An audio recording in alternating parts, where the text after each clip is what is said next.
mail ship or steamer. So including passengers, she would also transport mail to and from the United Kingdom and the United States. Construction began on what she was known as before her name, Job 534, by the John Brown Shipyard Company in Clydebank, Scotland. A year later, though, because of the effects of the Great Depression, the money and the workforce ran out. And so Cunard went to Parliament to ask for a loan to continue construction. After several months of negotiation, Parliament agreed to give Cunard the money under the condition that they would merge with their struggling rival, the White Star Line. The White Star Line being infamous for owning which tragic ship? The Titanic, exactly. So they became the Cunard White Star Line in 1931. Money was given, construction resumed immediately after. In September 26, 1934, the Queen Mary was launched into the River Clyde for the first time. We consider that to be her birthday because it's the first time she touches water. And she was launched and named after by Queen Mary herself. Queen Mary was the wife of King George V. They were the grandparents of the late Queen Elizabeth II. If you've ever seen the show The Crown on Netflix, the first season, Eileen Atkins plays Claire Foy's grandmother, Queen Mary. That is who this ship is named after. And so we consider that her birthday, as I mentioned again. So last September 26th, she turned 90 years old. For the next 2 years, her construction resumed, and she had her maiden voyage on May 27, 1936. Her route was from Southampton, England, with a quick stop in Cherbourg, France, and then from Cherbourg to New York Harbor across the Atlantic. It would take her around 4 to 5 days across the Atlantic, cruising at around 28.5 knots, or around 33 miles an hour. She did have her fastest speed, though, excuse me, in 1938. Of 3 days, 20 hours, and 42 minutes. That was from from New York to Cherbourg, France. Though those transatlantic crossings would be postponed in September of 1939 when World War II was declared. She was then drafted into military service by the British Admiralty to become a troop carrier ship. She was painted battleship gray, and because of her color and her speed, she was given the nickname the Gray Ghost. She would carry over 800,000 troops in her 6 years of military service, and she still has the world record to this day of having the most people on board a single voyage. 16,683 people were on this ship for one crossing. To give you guys some context, the Icon of the Seas, the largest cruise ship launched last year, can only carry about 9,800 passengers and crew. This is long before OSHA, and we were at war. Okay. Also, Hitler didn't like the fact that there were ghosts, like her sister ship and the Queen Mary were both painted gray, and so he put a bounty on both ships for the amount of today's money would be $250,000 for any U-boat captain who would sink her. But her speed was an asset, and she was never attacked. She also had 70 anti-aircraft guns on her deck because she was most vulnerable when she was docked in either loading or unloading troops. But again, those guns were never shot except only in exercise or in training. She was never attacked. After the war, she was retrofitted and repainted into the ocean liner that you see today. And for the next 20 years, she would continue that transatlantic voyage from the United Kingdom to the United States. By the 60s, jet air had started to take over as the main form of transportation across the Atlantic. Cunard is losing money. They decide that instead of scrapping the Queen Mary for her metal, that they would put her up for auction. And the city of Long Beach had the highest bid in that auction, having $3.45 million, or in today's money, just over $32.5 million. And also the city of Long Beach was the only city in that auction that promised to preserve the Queen Mary as much as possible. The other cities in that auction, such as New York, Philadelphia, Fort Lauderdale, and Seattle, they said, well, if we buy her, we want to make her whatever we want her to be. So Cunard was really appreciative that Long Beach would preserve her as much as possible. On October 31st, 1967, yes, on Halloween, the Queen Mary left her home in England for the last time, and because she was 8 feet too wide to go through the Panama Canal, she had to take the long route, meaning that she crossed the equator in the Atlantic, went underneath South America through the Horn, crossed the equator again in the Pacific, and she arrived in Long Beach 39 days later on December 9th, 1967. So last month, we celebrated her being in Long Beach for 57 years. That is longer than she was an ocean liner for 31 years. And so after 1,001 peacetime crossings, 72 wartime crossings, and just over 57 recorded deaths on this ship, she is considered one of the top haunted locations in the world by Time Magazine and National Geographic. The two different kinds of hauntings that we have on board, the most common are residual hauntings. These are the residual energies of crew members or passengers whose energies still remain on the ship. If you are staying as a hotel guest or after the tour you'd like to walk around and go through her hallways, a lot of people see things out of the corner of their eye or even see someone cross the hallway. They might even see, there's a lot of reports of people seeing guests in vintage dress, and a lot of people wanted to compliment them on it, and as they do, they turn the corner and they are no longer seen. The other kind of haunting that we have are the intelligent or conscience hauntings. These are the types that you've seen in movies or TV shows where things will move on their own, or they'll touch you, or they speak to you. I've had those experiences. Let me tell you, when that happens, it gets a little fun around here. Excuse me. I know that was a lot of information. Does anybody have any questions? Also, I don't only just do the haunted tours, I do the history, the engineering, the other tours. So if you have any just basic questions about her, I'm more than happy to answer. Awesome. Okay. Random question, quick. Sure. I'm sorry if you said this when I was in. No, it's okay. Are you a captain? No, I'm a tour guide. Captains have 4. Right. The gentleman that you saw go into the elevator, I'm not sure if you saw that had the hat and the jacket. No, I didn't. So that's one of our first officers. Right. He has 3. Yep. No, excuse me, he has 2. Tour guides only have 1. So the captain, the commodore, they would have the 4, and also the 4 rings as well in their arms. Yeah, that's also how people can tell us that, with the epaulets, is that we get 1 epaulets, we have, that means we're a tour guide. If you see a gentleman wearing this type of shirt without the epaulets, he's more working in the ticketing department, like purchasing tickets and that kind of situation. Yeah. Thank you. Also, we do have a Commodore on board, and the Queen Mary did have Commodores and captains. The difference between a Commodore and a captain is that a Commodore would be somebody in the Royal Navy who would be in charge of a whole fleet, where a captain is just in charge of 1 ship. So kind of like an admiral almost, compared to a captain. Okay. Now, as I said, we're not going to go outside, so I kind of rewired my normal route that I would do, but I'm going to take you to one of her first ballrooms, and it's also my favorite room. This ship had many nicknames. As I told you, she was known as the Grey Ghost during World War II, but her first nickname was the Ship of Beautiful Woods. And if you look at this marquetry panel over here, it has 36 of the 57 different wooden veneers. I'm not going to name them all, but there's one I'd like to talk about. It is extinct, and it is called English elm. It was killed off by Dutch elm disease a couple decades ago. And the only place where you can find English elm on this ship are these pillars here in the main hall. These pillars are an extinct wood called English elm.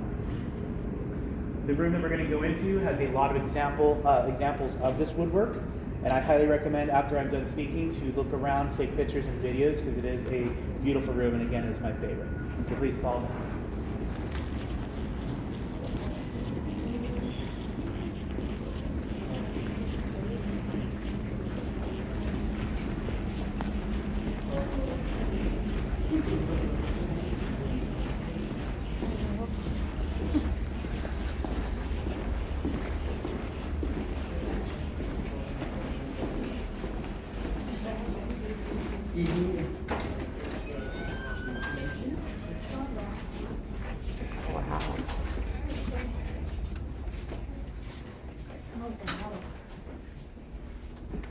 Alright, this is gorgeous.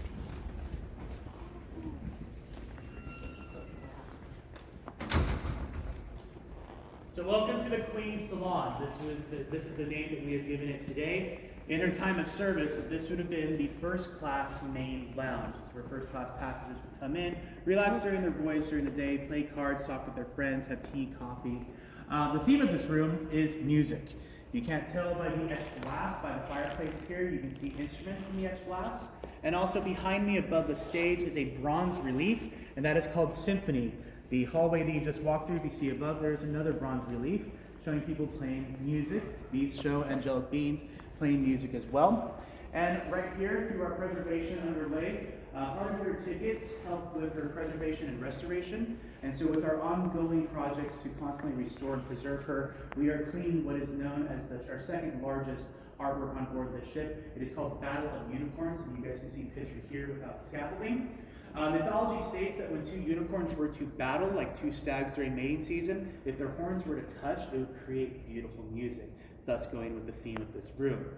Now, with that theme being said, how does this all tie into the paranormal of this ship? Well, one of our most infamous spirits likes to present herself here and also throughout first class areas. She is known as the Lady in White. She has been seen many times in this room by people passing by the promenade deck here as a woman in a white dress dancing by herself. Now, after World War II, this ship was a war bride shuttle. After she had sent the American and Canadian troops back to North America, she also shuttled their wives and children that they met in Europe. A lot of people think this lady in white is a forgotten war bride. I disagree, because she is seen dancing, not crying. I don't think they had divorce parties in the 1940s after the war like they do today. I also don't think that she's dancing going, yay, I'm single. I think that she was a first-class passenger, probably from the mid to late 50s or early 60s, because these lighting fixtures here, as you can see, they're kind of faded colors, but these would originally be the lights for the first-class cinema before World War II. And so through the squares, the largest one there on the left-hand side, you can kind of see where the mountain is. That would be a projector, and on the curtains they would have movie premieres on board the ship before World War II. So you could have seen The Wizard of Oz in 1939 on board the ship. Now, these lights, as I mentioned, in the late 50s, early 60s, they changed out the colored panes of glass, or they changed them out from white to colored, and then also they installed lights that would flash with loud noises. And so when a band would be playing, such as the drums or the brass would play like a jazz band, those flashing lights would start to just flash, not very quickly, but just flash, and it would be like disco lights before disco was even here. I believe that she is just here enjoying her last time, that residual energy of her having a great time. Many people and throughout the departments of the Queen Mary have seen her midship, which we are now, even through the kitchens, which would have been a ballroom back in the day, that they have seen her. Even management has seen her many times. I had the pleasure of seeing her in November of 2023, leaving one of the elevators in the first class area and going into the first class dining hall, which is known as a grand salon today. Best way I can describe it is that I thought it was one of the housekeeping carts walking by, and so when I turned and looked, I blinked. And you know when you look at a light for a while and then you close your eyes, you can see that remnants. When I turned and blinked, I could see her figure. The front of her was white. The back of her was that metallic golden color from the elevators, and I can see the paisley design of her right sleeve, almost like a lace, like paisley design. And she was walking into the first class dining hall or the grand salon at a steady pace like this. Like she knew where she was going. So that was pretty cool. Couple of quick facts about this room. You can see the fireplaces. They had no wood burning fireplaces on board this ship because this ship's the second nickname that she got was Rolling Mary. She had no stabilizers until 1958. So she would list and roll. So here's port side, here's our starboard. She would actually list around 20, 25 degrees port, and then 20, 25 degrees starboard as she would go through the sea. A lot of people got seasick. So they did not have any wood burning fireplaces. Those would have been electric grates to keep people warm. With that being said, keeping people warm, I'd like to talk about the first and last recorded deaths on this ship because the first one involves Rolling Mary, more than likely. A officer was walking on the sun deck, which is above us outside, and he was doing his patrols, and he saw a crew member lying on the ground. He was about to admonish his crew member for sleeping on the job, but as he approached the crew member, he saw that there was blood coming out of his ear. And so took him, got a crew to pick him up and take him to the hospital, and it was found out that he had a fractured skull. More than likely, Rolling Mary claimed her first victim, and he hit his head on any of the railings that are above, which are there still today. He died 4 hours after he was found because in 1936, there was nothing that they could do for a fractured skull on a ship. This was on her maiden voyage on her way back to England. That was the first recorded death. Now, the last recorded death happened in 1967 on her way to Long Beach. As I mentioned, the steel ship in the North Atlantic can be very cold. Have you seen the movie Titanic? If not, spoiler, she sinks. But a lot of people died from hypothermia. The water in the Atlantic Ocean that April was 28 degrees Fahrenheit. So people would be cold in here. That's why they had the electric grates. But in the tropical or equatorial regions of the world, she would get very hot. And she stopped in Rio de Janeiro on her way to Long Beach to refuel, and a cook suffered a heat stroke. Because that heat stroke, he had a cerebral hemorrhage or a brain bleed. And he was the last person to die while this ship was an ocean liner. What's interesting is that usually I tell that story outside, on the sun deck. And before I told that story one time, I want to say a year and a half ago, I had a lady ask me using that app, why does it say chef? And that was before I told the story about the cook. So that's what I'm talking about. Like, it does get active on that time. The fireplaces themselves and also these lighted urns here are made from the same single slab of gold onyx, which, like natural jade, is always cold to the touch. So even with a heater going on, if you were to put the back of your hand against that, it will still be cold. We also had famous people perform on that stage. Most notably would be Bob Hope. He was here on September 2nd, 1939, when World War II was declared. Once it was declared, the captain got the notification from the British government, and so an announcement was made to all three classes on board this ship. And so Bob Pope thought that it would be a good idea to perform for all 3 classes in order to boost morale and try to pick up their moods. It didn't really work, but that was the first time that Bob Pope performed to try to boost morale and pick up people's spirits during wartime. And after that, he would then go on to work for USO tours. I'm not saying that Bob Pope's USO tours started during Queen Mary, but him performing to try to boost morale and get people laughing during a really sad time happened here or started here on the Queen Mary. Any questions? It's kind of creepy being in here, at least for me. I like being here by myself. It's very relaxing for me, but also I can just feel kind of energy in here as well. Yeah. Especially this is also not the largest room. The grand salon that I told you, the lady in white I saw walking into, that one is as wide as those windows there, and through the restaurant upstairs. It's as wide as it should, and about 1 more story taller. So, with that being said, you guys can walk around, take pictures, videos, and things of that nature, and we'll carry on with our tour.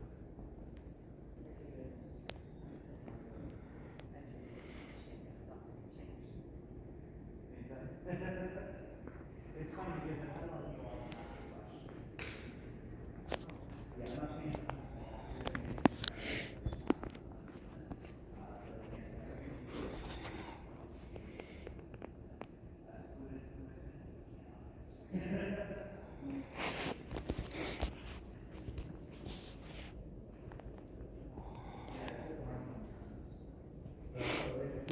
it's funny because I said words and it'll be like the opposite. What you said. Yeah, or if I made a joke or something, you just said, no, it's fine. So it's kind of. It could have been like the last day. The shit.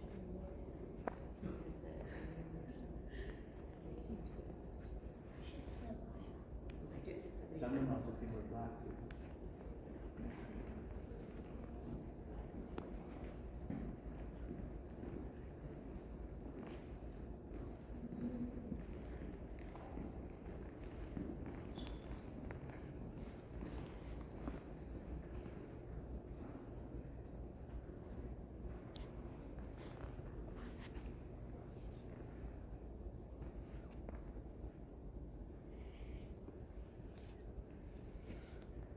Yeah. I know, I feel it. You might also, I'm not sure if you can see through the scaffold, but you can see that one unicorn is white and the other one has like a reddish hue Yeah, to it. I seen So- that. That's what made me want to take a picture because I So was like, the white represents White Star Line and red represents Cunard, and this just shows their They're competition. merging, yeah. The competition. Well, that they yeah. had, yeah.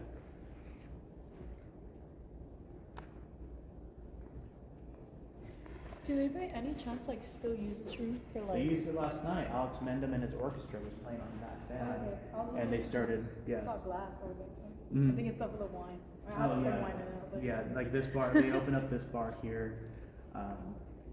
Yeah, and also in May, this room will be used a lot. Sorry, you can't come in. This room would be used a lot for high school proms oh, as well. really? Yeah. That's from a school that has a lot of money though. Oh, Yeah. I figured, yeah. The ones that don't are usually in the other rooms. Something is following I know me. my high school wouldn't have it. Yeah. I have a question. Sure. I know there's, Apparently I'm not we sure if wouldn't it's like an really. actual story, but from what Yeah, I've that's heard, why I bubbled that up. there's like a, You didn't bubble, did you I guess a bubble up? kitchen here. Yeah. That's supposedly like pretty active. From what I've seen online, that apparently like soldier got killed in there. Yeah, so That's there why was a Going in cook here. who also did die during World War II, mainly because that American and Australian soldiers got into a little tiff and then pretty soon started fighting, and then everybody started just pushing and shoving, and the cook was there and he was pushed onto the stove, Okay, so and that's because of his burns, he died. That kitchen itself, like the stove and everything, has been gone, but the room's still there. That was more in the third class area. Okay. Yeah, it was because they obviously in 1971, when she opened up as a museum, they obviously changed a lot of stuff. The biggest change they did was second class. So that's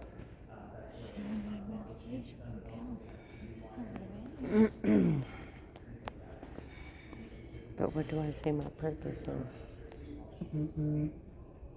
Yeah. Dinner. Yeah, we hear 'em back there.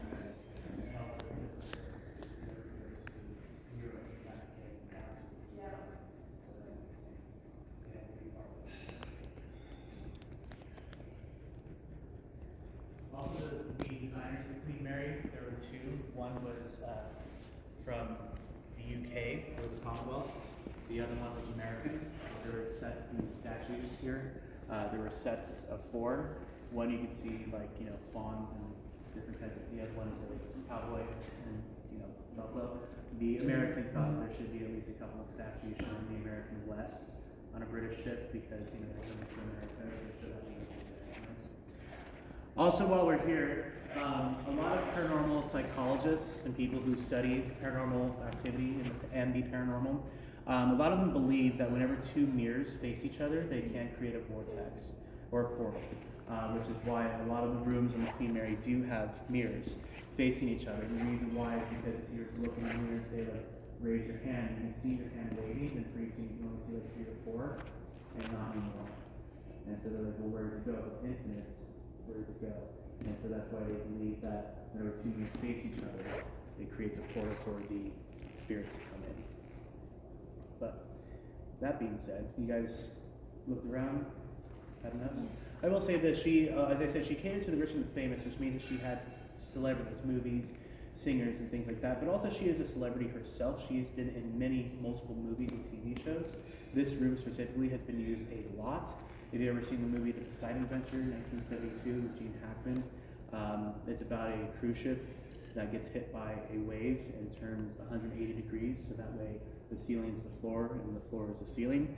And in that movie, when it does hit on New Year's Eve, the last person who's hanging from one of the stanchions loses his grip and falls through this line fixture here. It was an exact replica. Now, they didn't film it in this room, they just took pictures of it and created it on soundstage. I think last time I saw it was being previewed on Stars, but you could also check on Hulu or whatever. But also in this room, if you've ever seen The Godfather Part 2, and Michael Corleone finds out that his brother Fredo betrayed him at a New Year's Eve party, and he kisses him and goes, "I know it was you, Fredo, you broke my heart." That was filmed in this room. Oh. Yeah. Did they, when it turned into the warship, did they change anything inside? So they did take a lot of the artwork out and they placed it in storerooms throughout the empire at the time, now Commonwealth, so like in Canada, Australia, a lot of it in Scotland as well. So a lot of the artwork like that, they would just cover it up with like corkboard. Yep. In fact, there's a painting out by the veranda grill done by Doris Zeekhuizen. And what they did is they covered up in corkboard, and the American and British, Allied officers thought, oh, perfect, we can just put things, and it damaged the painting. So after the war and during the refurbishment, they asked Doris Zeekhuizen to come back. They didn't tell her to fix up her original painting. She thought she was going to do a brand new one, so she was very excited. But when she came on board the ship, they told her, no, just fix the holes and patch it up. And so she got a little angry. And she, being the petty person that I absolutely appreciate and love, heard the advertising by Cunard that the Queen Mary is now the cleanest ship in the world, you won't be able to find a mouse. And she painted a little mouse's head inside the woman's wig to say that yes, there is always a mouse on the Queen Mary. That's cute. All right, folks. So if we're done, let's go on to our next location. So this is the first class main lounge. I'm going to show you the third class main lounge to show you the extreme differences.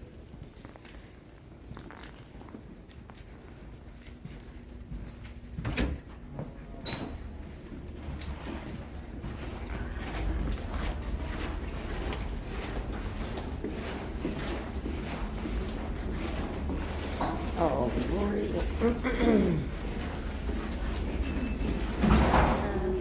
Yeah. Oh. Full government, too. We're going to go down these stairs here, folks. On the sewer, we will now be going up and down a lot of stairs, so please watch your step and hold on to the railings. Which stairs is it? The one where Mary is supposed to be up the street and feel something? Oh. I'll show you. Cool.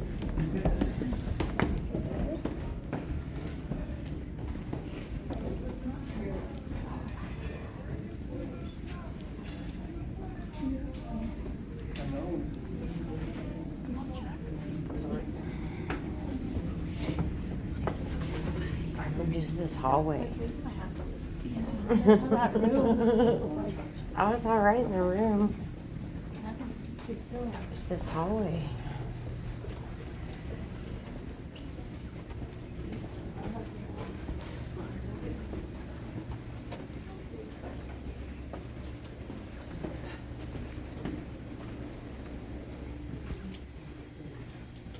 If you do want to leave it, just bring it over to you.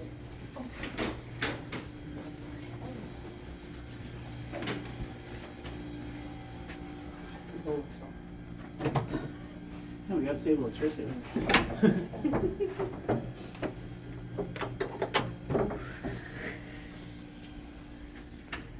It's like, whoosh. Yeah.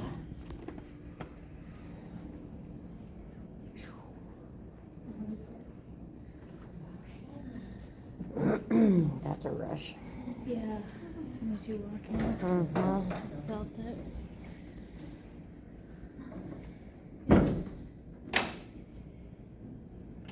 All right, have fun. I'll be like, okay. So I told you that was where we just came from was the first class main lounge. This is the third class main lounge. Wow, big difference. Big difference. And so the theme of this room was supposed to be that of an English garden. It was also known as the Wicker Room. And it was in this room in 1989 that we had our longest recorded haunting. 2 members of staff came in here to set up for an event. As you can see, there's chairs here. And while they were setting up for the event, they saw in the middle of the Mauritania room, which is the name today, is a woman sitting in a wicker chair in the middle of the room wearing a red vintage dress. They thought nothing of it because it's very common to see people dressed in vintage clothing, as I mentioned before. And so they continued working. Several minutes later, their supervisor came in to check up on them and saw the woman sitting in the chair and said, "How did she get it?" "I don't know, boss, she was in here when we arrived." So the supervisor went over to the woman sitting in the chair and said, "Excuse me, miss, I'm sorry, this is a private area. I'm sorry, I'm going to have to ask you to leave." There was no response, no acknowledgement from the woman sitting in the chair. So, feeling that they were being intentionally ignored, the supervisor became a little more assertive. "Ma'am, you need to leave now. If you do not, I will call security and they will escort you off this ship." Again, no response, no acknowledgement from the woman.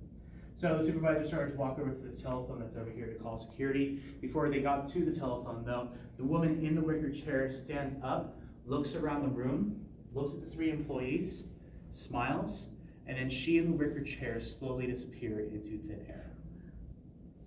This freaked out the 3 employees, that includes the supervisor, and they told their bosses about it, who didn't believe them originally. They thought they were trying to create the rumor that this is the most haunted ship. Remember, this is back in 1989. They were individually interviewed to see if they would change their stories. They did not. All 3 of them said they saw the same thing. A woman sitting in the wicker chair in the middle of the Mauritania room wearing a vintage dress. I said that this was the longest recorded haunting. It lasted over 10 minutes. Wow. As I mentioned, people see things just for a split second, but for 10 minutes, she sat in the middle of this room. And if you come with me, I'll show you what this room looked like at her term of service. Oh, they took out the picture. Bummer. I hate when they do that. Sorry, there is a picture that you guys can see, but this would have been filled with wicker furniture, wicker chairs and tables. And there was a picture that was taken from that corner of the room over there. And it shows this marquetry panel here. And this is showing an English garden as well. Now, one of my friends, her name is Chantel, she works in housekeeping. When we first started working here almost 2 years ago, excuse me, she asked me if there was any pianos over in the forward part of the deck of the ship. And I said, the only one that I can think of is this one here. She was outside cleaning the decks, like picking up trash, and she heard piano playing. I said, was that any type of music? She goes, no, it's like a little kid just banging on the keys. And I said, well, that's kind of impossible because this piano is severely out of tune. It'll see. Severely out of tune. She goes, no, it was in tune, but it just sounded like a little kid banging on it. And I'm like, that's interesting. And many times, whenever I've started my tours in the morning doing the haunted encounters, I usually come in here and I'll close this to have people not play it, and that would be open. Also, a lot of people who come into this room, they'll come over here and they'll take a picture of this mirror. And when they've taken pictures or videos of this mirror, they have caught orbs. You're not sure what an orb is. It's considered the life essence or center of a spirit. And one of my coworkers, when we first started working here back in October of 2023, took a picture of this mirror and sent it to me with 0 context. And I have it here. So this is the picture that she sent me, if you want to come closer and take a gander at it. Okay, this is in broad daylight, around 2:30 in the morning, or excuse me, 2:30 in the afternoon. Beg your pardon. And so I asked her, I'm like, what am I looking at here? And she says, zoom in on the mirror. And I thought that she was showing me that blue ball being an orb. See that in the center? Someone's sitting in the background. Well, that's the thing is that I said no. I'm like, that's a glare from the sun. That's not an orb. She goes, look in the corner of the mirror, and you pointed out right there. Yeah. See right here. Now I took a screenshot to zoom in more, and you can see that her hair and her clothing is not 21st century. My coworker was also the only one who was in this room when she took this picture. Now here's the thing though, is that where she was standing was right by this pillar here. So no, hold on. Oh, I want to go over that. No, that's where my coworker was standing. Oh, okay. That's where my coworker was standing, like right where you are, because you can see this pillar here and the others. So that means the trajectory should actually be, Yeah, I know. the trajectory of where she would be was right here. A little bit more to the left. Oh my god. No, literally, it's there. Yeah. Like right I here. mean, you can feel it. Yeah. So Here, go ahead and I've take been feeling pictures it. and Looking. videos if you like. Would you like me to turn on the lights again so that way you have a picture of the third class lounge lit up like you did for first class? Yeah, that would be good. Look at the jar.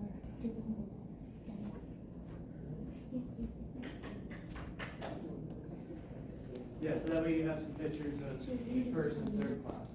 And the thing was, it wasn't about socioeconomic status, like you know how Titanic was. It's just like how today, if you were to purchase first class tickets for an airplane or business class, basic economy, you know, Cunard had other ocean liners that could do it in a faster, or a slower and more affordable way. This one, you wanted to cross the Atlantic as quickly as possible and as glamorously as possible. Say if you were a model, which you know, a star or a movie star, and you could, you know, America or to UK, you could to hop on a train to Europe. You need to be there 10 days. You take it instead of another ship that would take 14 days.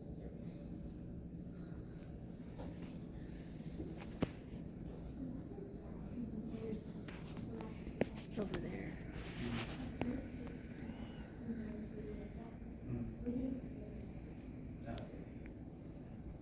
That's the windows we kept them closed once because it's raining, but in the summertime we opened them up because the Zoom can't grab it more. We've had enough daytime or nighttime.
We're going to wrap up our photos and videos. There's going to be another location that I'd love to share with you. It's actually very indeed that I needed to take you to our next location. This next location I've only been into it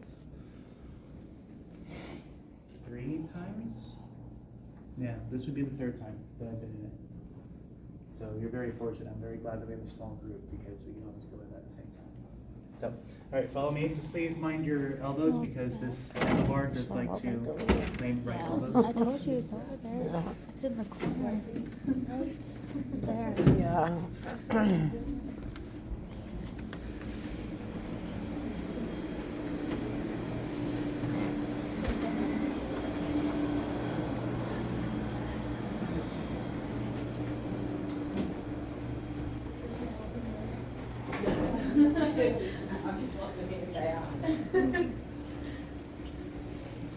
You have to share some of the pictures with me. Bro.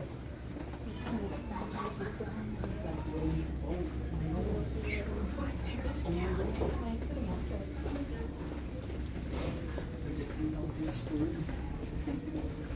Actually.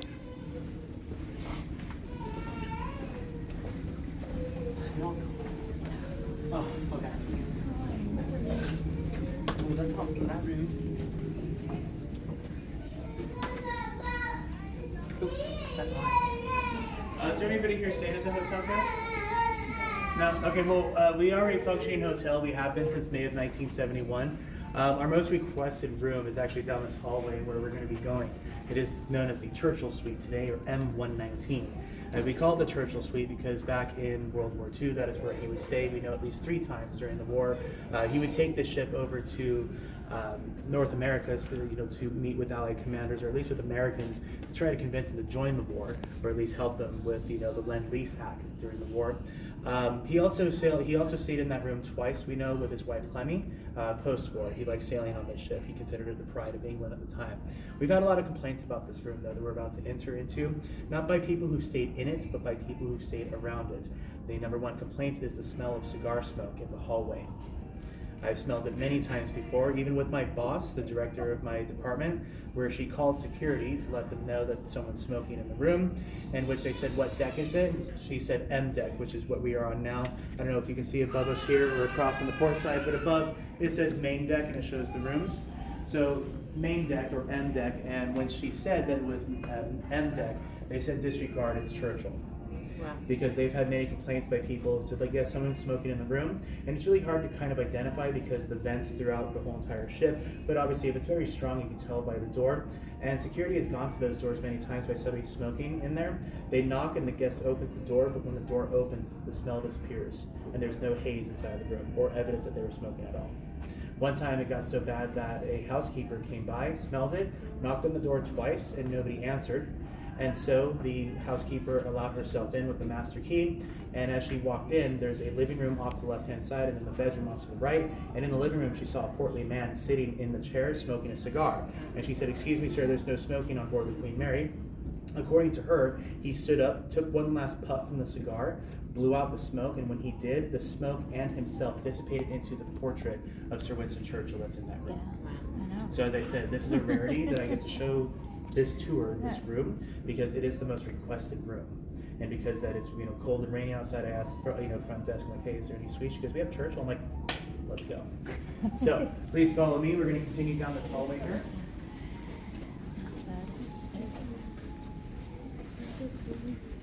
This is also the largest room on board the ship. It is bigger than most apartments in New York, and even studio apartments here in Los Angeles County. Wow.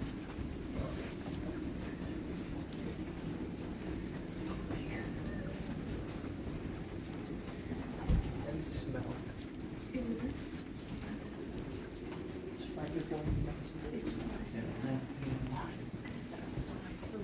Now, during the war, Churchill would actually have all the secretaries and people of importance be next to him. So these other suites that you see would actually have people who would be right next to him in order to help him during the war.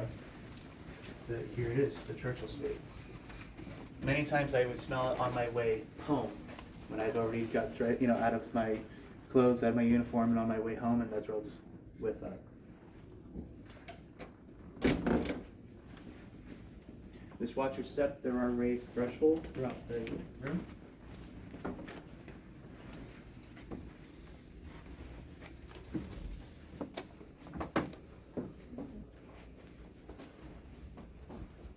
So you see here's the room where the young lady's going through, that the portrait of Sir Winston is there. Yeah, I'm actually Just. Oh, they just let us in here. This is crazy. Take a picture out that window. Okay. So yeah, this is the living room portion, and there's the portrait that I mentioned of Sir Winston. Crazy. Take a picture out the window. You can open the window too. You can open that? Yeah. All portholes in all the hotel rooms are functional and operational. Oh, that's So- crazy. So like this one's a little tight, so there you go. Oh, wow. So you can get that That breeze is coming in. crazy. Now here's the thing is that, during rough weather, obviously they'd keep these closed, and these would be watertight. So they'd close it and then bring this hatch down like this, and then they would tighten it as hard as they could, so that way it would create that seal so no water would come in. But yeah. That's wild.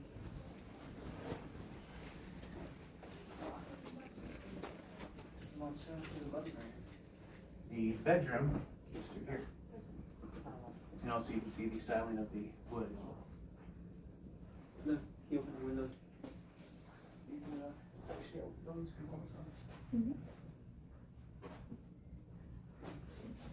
to show the window?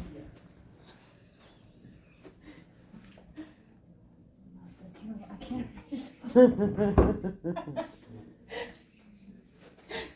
I'm too short. Can you reach that latch up there? I can't. Yeah. There's little shorties over here. What is that?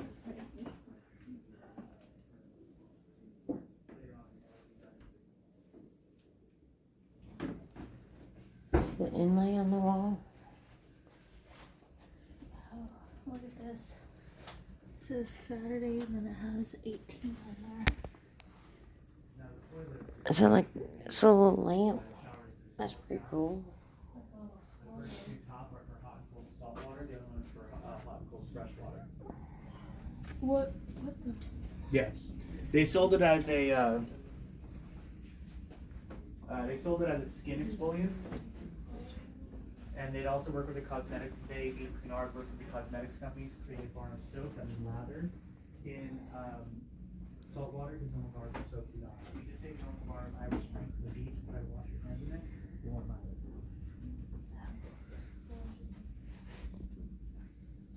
The reason why there was two restrooms is actually this would have been a service quarters. Says you like to come here. Yes, you will. 2020s. Yeah. See, this room is not as bad. It's over there. There'd So also be you a door feel. here, or if not, his door would be closed to be able to lock, so that way the servants had this whole area That's here. crazy. So if somebody came knocking at the door, this assistant would come out and answer, or she would, more likely she, but probably during war, he, because Clemmy would be not approving of that. He would come out here and ask and see if Sir Winston is awake. Sir, the I take a foreign picture. secretaries The here. knobs and everything. There was a dinette area where they would wait. Here, can I get you anything to drink? Of course, champagne was Sir Winston Churchill's morning routine. And That so type of bag. Yeah. would the servant, they'd have a bed here too? He would Or- have, his bedroom was That more whole- likely through this door that here, door, which is right. now connecting to another little room, but they had then eventually made it into a larger suite Right. for his other secretaries to come in. But there would be like like the other suites, like I think it's the Victoria suite or the King George suite. They actually had a mini tiny room, like for a twin bed, for just one person to sleep, and it had the toilet next to it, so that way the assistants could easily get up and use the toilet and then back to bed. But he would also have access to this area here. That's why these closets are here, to keep any type of, can I take your hat and coat, sir? Type of thing. Yes. Also, these paintings here, like this one, this actually depicts the artwork from the second class main lounge called the Britannia Salon today, and this is one of the many artworks by Margot Gilbert. And it's called Dancing Through the Ages. It is the only artwork on the ship that was painted and drawn on leather and not on canvas or on wood. So it shows, I believe, like, I don't know if it's Thai or Chinese. I think it's Chinese. But there would be like Thai, there would also be Cambodian, different, women of different cultures dancing through the ages. That's awesome. Yeah. And also just really quickly, you can see here that the structure of this suite is a little different now today than it was back in their time of service. You can see these rectangles here, and here they have red and green buttons. So those are for the stewards. So just like in an airline today, they come by, coffee, drinks, snacks, things of that nature. If you were in a ocean liner like today, let's say a gentleman you were by yourself and you needed help with, like, you know, tying your tie, or if you wanted a bottle of brandy, anything like that, you would turn on the red light for the steward, and that would indicate that for a male steward to come to you and assist you. Ladies, if you were, like, say, if your husband or your father went to have cocktails with the men later on and you needed help with someone zipping up your dress, you would have called the green light, and that would have the female steward come and help you. And they would have their areas where now the hotels are in the middle part, and they would actually have a lighting set that would show, like, correlates with, like, hall number this and, you know, numbers, you know, 7 through 12 or whatever, and different lights. So if it would be green, right, men, red, ladies, go. And so they would go and, like, yes sir, you need help, or, you know, yes ma'am, you need help, and that's how they would go. That's pretty awesome.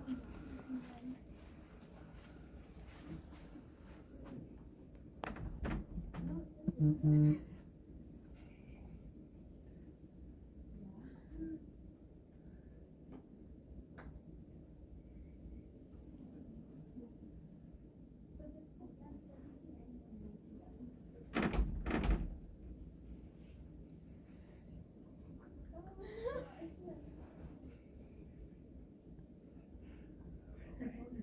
Hello.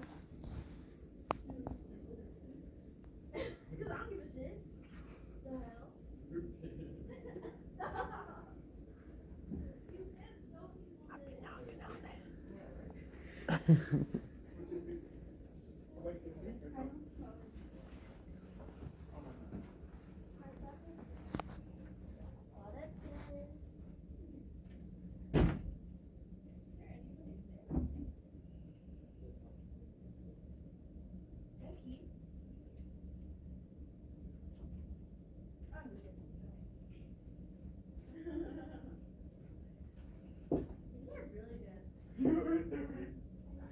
show people this. I like to mess with people.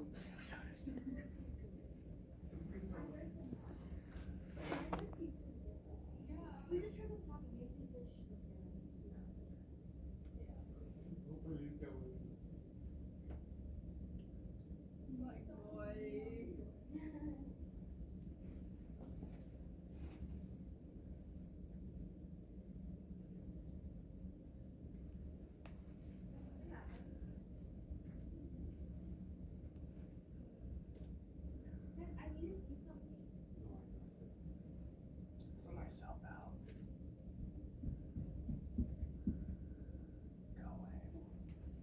Does anybody have any questions? Sorry, I like to play with people. No, you're fine. There's one time there was a group of little kids staying on board for like a whole week. By day 2, we were over them. And one of the times I was taking a tour into the first class pool, and they were over by the entrance of the pool, but we were inside. And so they're going, hello, like trying to talk to us. And so I was like, guys, shh, listen, I'm gonna freak them out. And I just went, hello, and they screamed, and you could hear like footsteps running away up the stairs. I went, that was the price of admission. Just all right, does anybody have any questions? No? Yeah.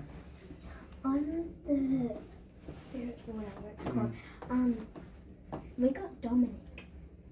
There could have been many Dominics. I mean, she carried hundreds of thousands, if not almost a million passengers in 31 years.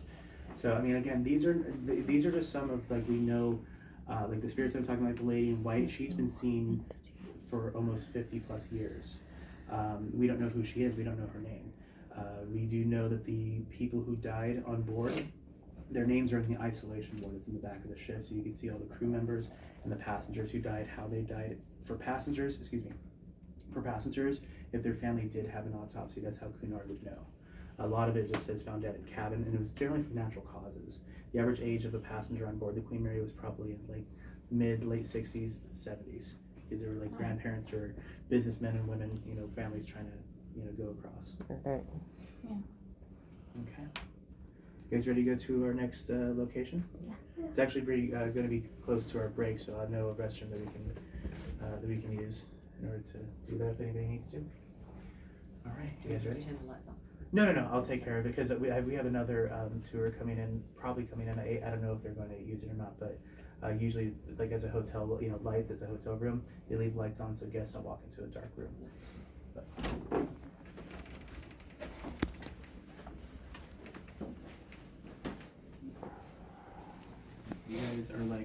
one in, I don't know how many hundreds of thousands, like chance of actually seeing that.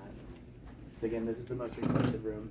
Whenever people get married on the ship, they usually have with their contract that this is available. Like, would you like to have the newlyweds stay in our largest suite? And they usually go, yes. So we always have weddings on the weekends. And we're very fortunate to have the yeah, that was my third time being in there. We might actually, it's for sure like one of the most top. No, it's a good one. Yeah, here.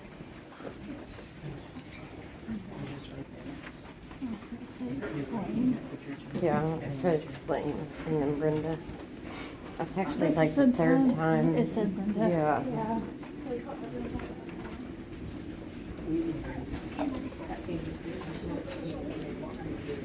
Moved. Yes, we are moving.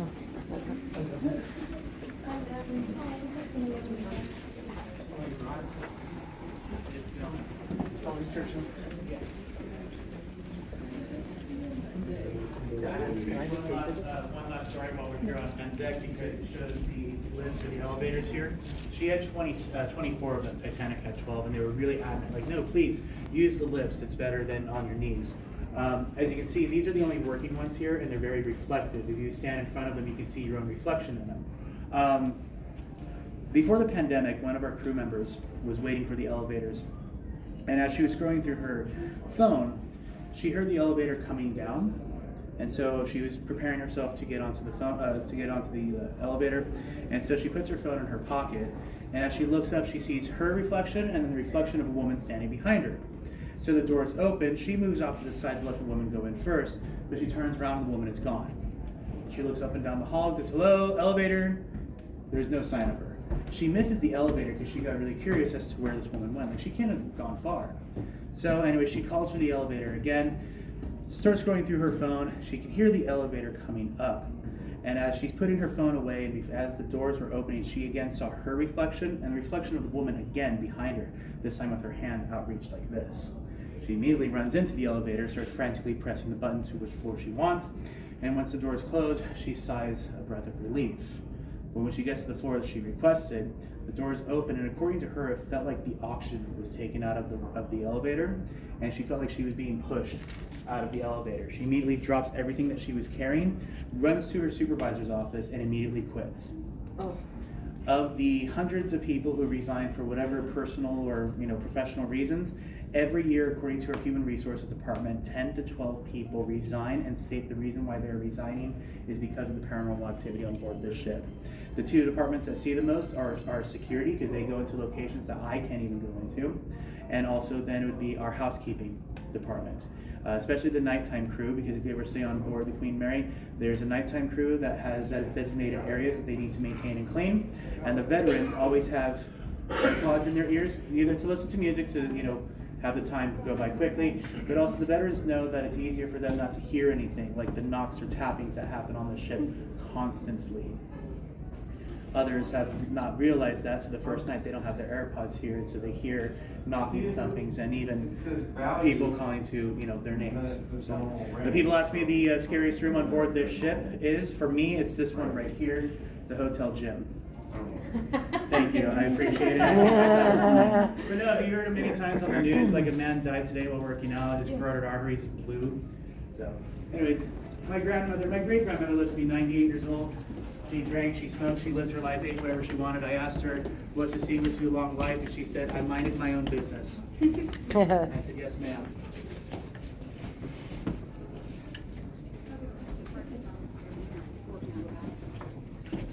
I got time. Yeah, I'll get up in the morning and I'll see how long the traffic. If I leave too early, I'm just gonna be stuck. Just really quickly, I just wanted to show you this piano.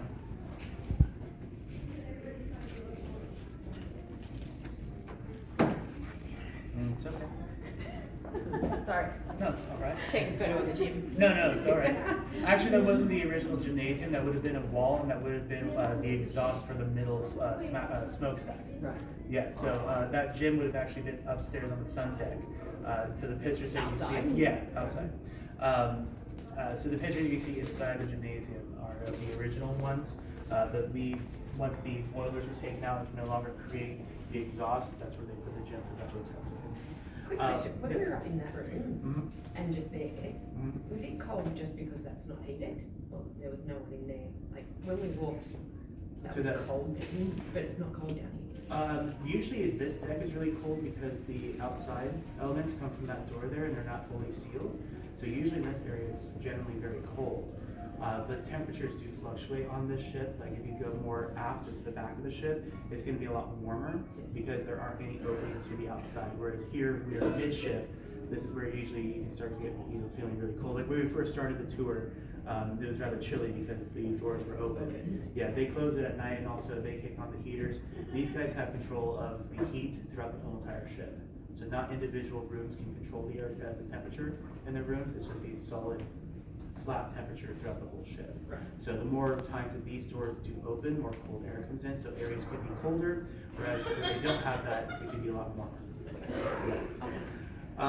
So I just really wanted to bring you here because this piano is original to the Queen Mary. Remember I told you the lady in white? Whenever this piano does play, she also does make an appearance here as well. She's been, as I said, seen in first class areas. This would have been the first class purser's office here.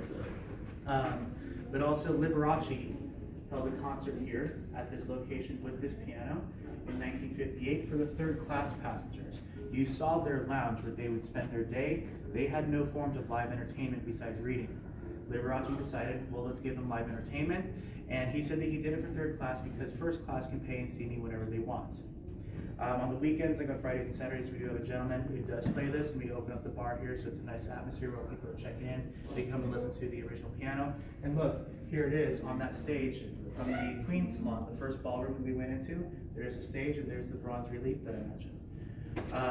Again, this piano's been known to play on its own, though, in the middle of the night. We've had people who've heard piano playing just rather beautifully, and they are woken up by it. And they come out to see it's their midnight concert or whichever, and so they come out, and as they're about to cross through this threshold here, the piano stops, and there's nobody here. And they've asked the front desk agents, like, who's playing the piano? It was beautiful. And they look at them like they're from another planet, like there is nobody playing any piano. Also, we do have pictures of Her late Majesty and His late Royal Highness Duke of Edinburgh. They never sailed on board this ship, but when she was still Princess Elizabeth and her father, King George VI, they did do a tour of this ship.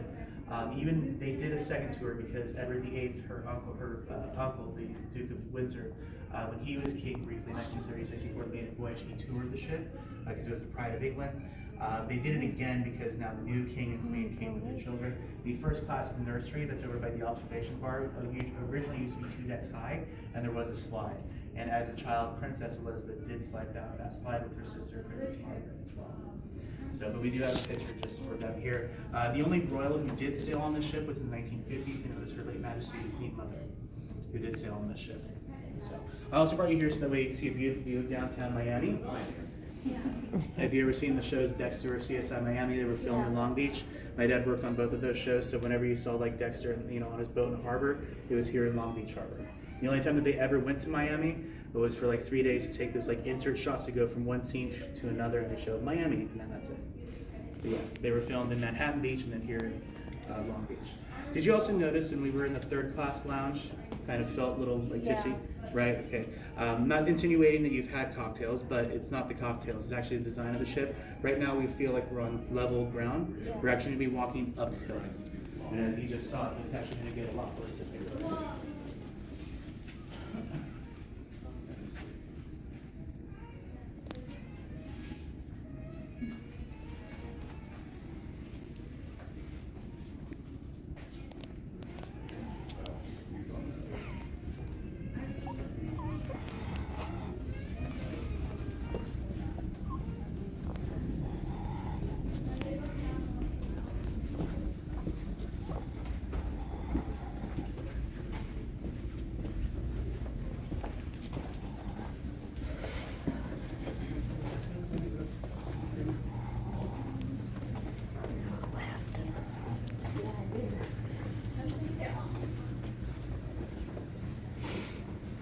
There's a lot more EMF back here.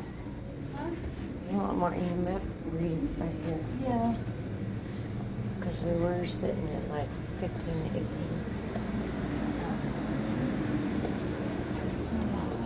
Yes. That'll be all three. You want to freak them out when they come out of the rooms, I totally get that.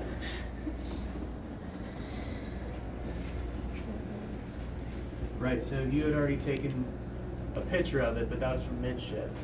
If you look down the hallway now, you can't see the other end of the ship. Yeah. So this is, you felt it move. Yeah, so some people who are very motion sensitive can feel her move. Again, she is floating. The only time I've ever felt her move was in October 2023. I'm sure that you heard about the wildfires in California and those winds. So the Santa Ana winds generally come up in October, sometimes November, but January is also pretty solid. In October, they were really, really strong, and I felt her bob up and down. I was like, she's moving.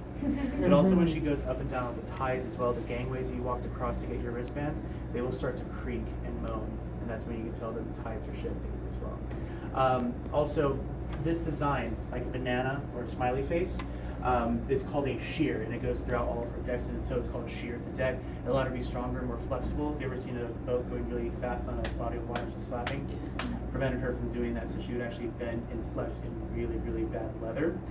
It also reminds people of The Shining. You know, two little girls in the hallway, come play with us, Danny, forever and ever. It was, so M deck hallway, while we were by Churchill, I was coming back from the aft end or the back of the ship, coming forward, and I was about mid-ship. This is my second week working here, and I heard someone yell out clear as day, "Hey, Chris!" And I thought it was one of my coworkers or my manager, and I turned around and all I saw was the empty hallway. And I'm great, they know how to read. Now on this deck though, I've had it happen twice to me, where somebody whispered into my right ear, and they just say one word, "Hey." And the first time that it happened, I was like, you know, what the heck? Second time that it happened was probably three weeks later, and the second time that happened, I said, "Hey, what's up? I'm leaving. You stay here, I'm going home." The reason why I said that is because a week beforehand, one of my coworkers had the same experience. Thought nothing of it, went into her car, started driving home at night, and as she was driving home, she looked in her rearview mirror and saw a figure of a person sitting in the back seat of the car. She pulled over, and there was nobody back there. It happened to her 2 more times in a row in the evening, until she said, "Leave me alone, I'm going home, you stay here." So if you feel like that is what you're gonna, when you start leaving, you feel like there's someone extra with you in your group, just tell them, "Stay here, I'm going home." Okay. Now I know that behind me, above me, there's a sign that says restrooms. Does anybody need to use the restroom? I do, if you don't mind. So if everybody could just wait in here while I just use the toilet really quick.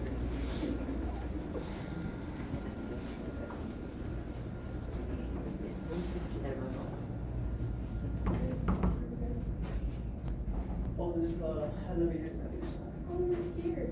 yeah. No better.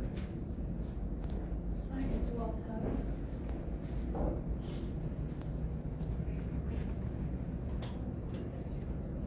Maybe you just put shower in on top. No, it's probably like a wet thing. What is this? Yes.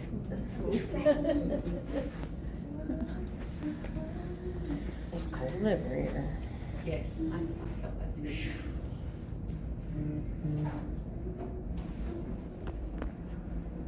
It says communicate. Now above us, believe it or not, remember the third class lounge that had, you know, the mirrors, and you saw those glass doors, and you're like, where do they go to? Right here. So right above us is a third class lounge. So if you kind of gathered your bearings, forward, the front of the ship was for third class, midship was for first class, second class was in the back. The reason why first class was in the middle, had the smoothest ride on Rolling Mary. They couldn't feel anything. First class had the worst. Let me show you why. We're going to go down these stairs here, folks. Please be very careful. They are steep. Hold on to the railing, please.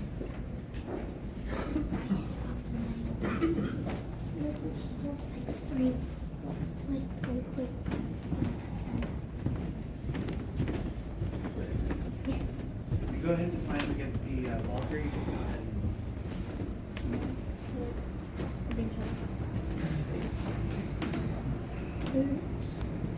Here's a picture of her maiden voyage arriving in New York City. just wanted to show you. It's okay. You need it It's against it. weird. I feel like I'm- Yeah, I feel like I was doing that as I was coming. You feel like you're being pushed down? Oh my god! I get it. Near death. Is this? I think this is this thing. Yeah, this is called the deadly staircase. Oh my god. So when you're asking about where's the staircase and you feel like you're being pushed down, It literally went feel. red. It went near death.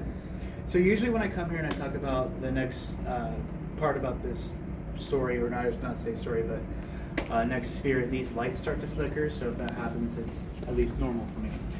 Now I've never felt the feeling of being pushed down, but I will say this: it's called the deadly staircase not because anybody did get pushed, but because as you see, it's a design flaw. You see, it's 45 degrees right now because we are not moving. Remember I told you that she can go up and down swells as high as 70 feet. That means that sometimes this stairwell here can get as high as 90 degrees, going up a wave, and then coming down that wave be 0 degrees. So if you were happening to just get into the brunt of bad weather, you could have been launched this way, going up the stairs and then down, like this. It was actually more dangerous coming down these stairs because that feeling that you said about being pushed, but also because of the waves. If she was going up a wave, you could have been launched this way going down. Right. Or if you're coming down, she was going down a wave, you could have been launched like this and then back, like that. Yeah. Yeah, exactly. Yeah, it was like right in the middle of there. Right in the It middle. felt like it was like, I was like, oh. There is Yeah. a legend, but there isn't any facts to it in terms of a Cunard's record of a woman falling down these stairs and as she was dying saying, I don't know why he pushed me. But there's no record of her, like, of that being Just said divorce. So divorced. maybe that's why. But I will say this though, the body of George Sidney Wayman was found here in 1953. We don't know how or why he died. There was no coroner on board this ship. She was a merchant vessel, not a hospital ship or an investigative ship. He was also considered old for his age by Cunard, not by me. He was in his mid to late 60s. And also he was a third-class passenger, so his family did not ask for an autopsy. If you recall, I said that if the family did get an autopsy, that's when they would let Cunard know. Again, majority of them are like heart failure, pulmonary embolism, things of that nature. But they didn't have one because they figured that he just had a heart attack and died. The main thing is, though, is that ever since this ship opened up in May of 1971, crew members still use these stairs to go down one more level in order to access an office. And they have seen a man in all black ascend the staircase. And when he gets to the top, he stands there and then just disappears. A couple months ago, I would have told you I've not seen this man in black, but That's on the mirror. a couple months ago, I would have said that I had not seen this man in black, but I am patient. But my patience was rewarded a couple months ago. I had a small group just like this, and for some reason, they all huddled over in this corner over here. So I was standing by this area talking about the stairs, and out of the corner of my eye, I saw someone standing at the top of the banisters right there. Now, our servers who use these stairs wear all black. So I just saw someone standing there and usually go, "Oop, I'm so sorry." And so I moved out of the way to let them know you can come down the stairs. You're not interrupting anything. They still stayed on top of the banisters there. Until I was done, I turned to look and say, "You can come down," but there was nobody there. I had a young lady with me, probably a little older than her, who came up to me before the tour and said that she's a sensitive, that she can feel these things and even see them. So when I was looking up at the banister, perplexed, she said, "No, I saw him too." I was like, "Okay, thank you," because I thought I was losing my mind. She then said that that he felt scared, but like he's scared to come down the stairs, that he wouldn't, like he wants to, but he won't come down the stairs. So I said, "Interesting." 2 months after that experience, I had a lady who needed help coming down these stairs on another haunted tour, so I let her hold my arm. And so she would take her time going up one step at a time. And she was a petite woman, and she would stand in front of me here. I told the same story that I told you guys. Told them about the young lady who said that she saw him, but not about that he's afraid or anything like that. After the tour was over, she approached me and she goes, "You know, when you were standing at the bottom of the stairs, I saw him standing at the top over your shoulder." I was like, "Cool, I'm glad that you experienced that." Then she said something interesting. She said, "Yeah, but he's definitely afraid to come down the stairs. He balks." She said that he balks like me, meaning that he like tries to go down like he wants to, but he just doesn't. And I did not tell her about the young lady. I just thought that was really interesting that for 2 months apart, 2 different people said the same thing. So I thought there's a validation. Can I help you find anything, folks? No, sorry, we're just trying to get through. Oh, okay. Yeah, sorry. There's small doorways. Sorry about that. It's not going in. Also, parents, did you notice the brass knobs Yeah. on the banisters? Okay, we'll say this: skateboards weren't invented in the 1930s. You want to take a guess what these were for? And slid down the pole or slid down the railing. Who did? The kids. The little kids, third class kids. Remember I told you Mauritania room started above us? They'd start in Mauritania room, go down those stairs that were roped off, then come around here, come down, go around, go down, around 5 decks. And Cunard's like, that's unacceptable behavior for kids, right? So they put these brass knobs here. Do you think that that stopped them? No. No, they would just take pillows and write it down as well. Now, let's see, cool. We have time to go to our next location. Again, very lucky because it is not being used. We opened up this room last September as a hotel room after several years of it not being a hotel room. We are going to go inside room B340. You've heard about B340? Yeah. What have you heard of it? It's the one that has like a portal, right? Or it's like the most Well, there's haunted many one? places that might have portals, but it's allegedly our most haunted room. Now, there's been a lot of YouTubers who've gone in there, like Sam and Colby. I've never heard of them until I started working here. No, but also I'm not saying that Sam and Colby are liars. I'm saying they said a lot of wrong information about the Queen Mary, and also they're not allowed back on the Queen Mary. No way. Yeah, because when you vandalize the ship by putting a sticker on the middle funnel, and then allegedly our CC cameras showed them unscrewing something with a screwdriver and taking something, security says they're not allowed back. So don't be a jerk, Yeah. is my nicer word of saying. But anyways, yeah, so we made that into a hotel room back on Friday the 13th, September last year. We opened that up as a hotel room again, so if nobody's using it, then we can go in for our ship walks and go in there. I'm going to tell you the facts about B340 and then the legends about that and just set the record straight. B340 originally was just a storage closet for cleaning supplies before World War II. That is where you can find mops, brooms, toilet paper, and towels.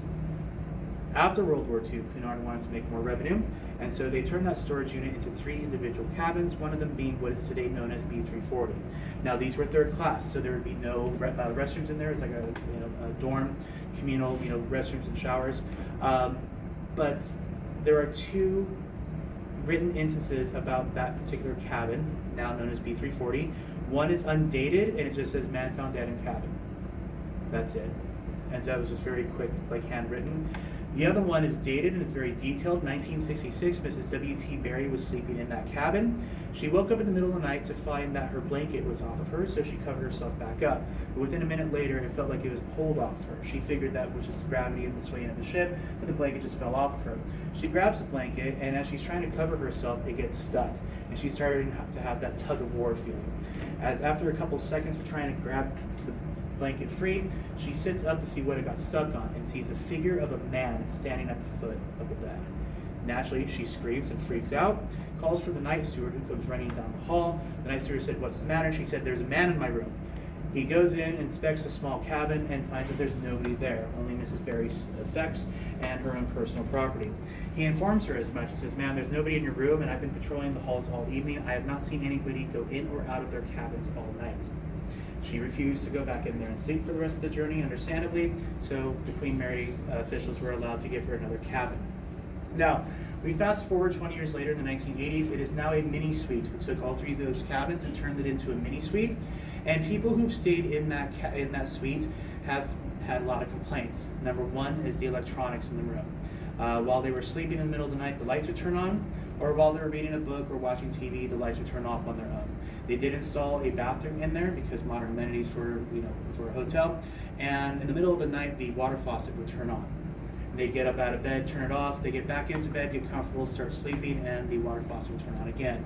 The portholes, remember I showed you in the Churchills? Okay, those are smaller, and also than the ones in B340 now.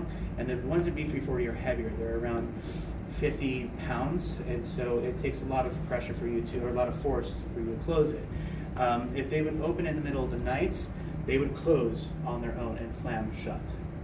I have had people in there before it was a hotel room who would be recording on their phones, and even like how you have an external charging port, I had a gentleman do the same thing, and while he was recording, the phone just died.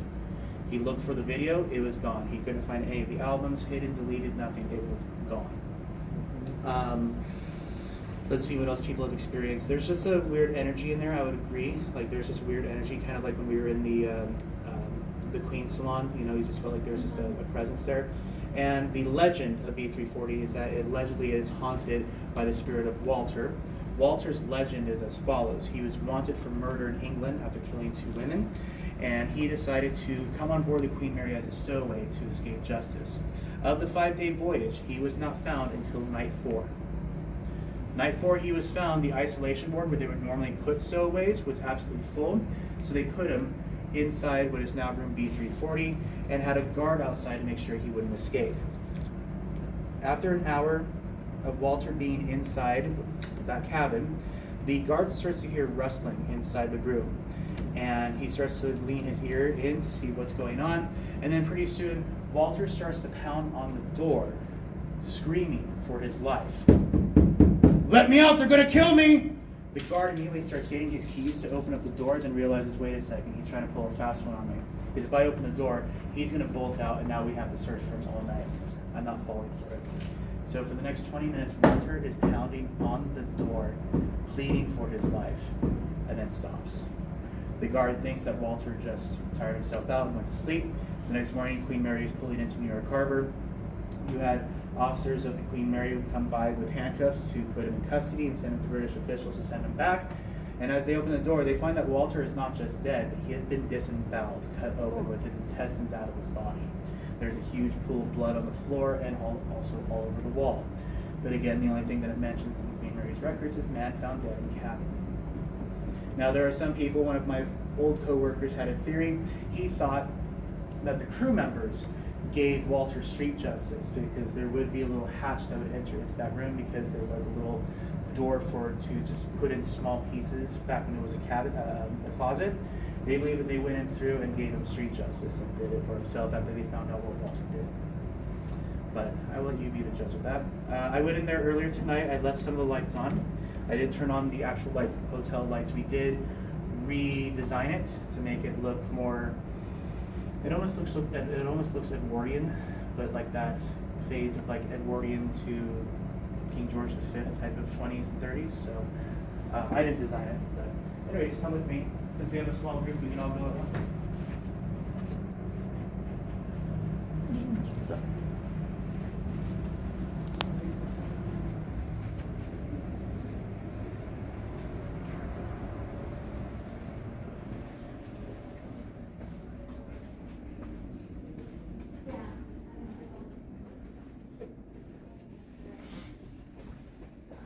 Just mind the threshold here.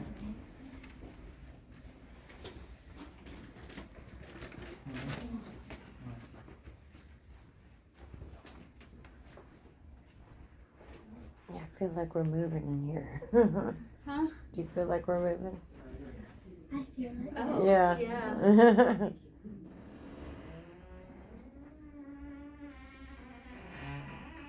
Like that door's The not phone works, creepy. it does have a dial tone. So really quickly, folks, before we start videotaping, or if you don't mind stopping for just one moment, just want to show you what the portholes that I was talking about. So these guys are really heavy. You can see that they're thicker. Yeah. They take some force to close. And even with their own weight, they don't close on their own. You actually have to push them close. This is the sound that people wake up to in the middle of the night. That's distinct too. Exactly. Yeah. Now, when I first started working here, it wasn't a hotel room. I mean, it was still a hotel room, but it wasn't an acting hotel room. And so just the normal lights would be on. But I've only experienced B340, or the first time I ever experienced it was in complete darkness. So I'd like you guys to experience that as well.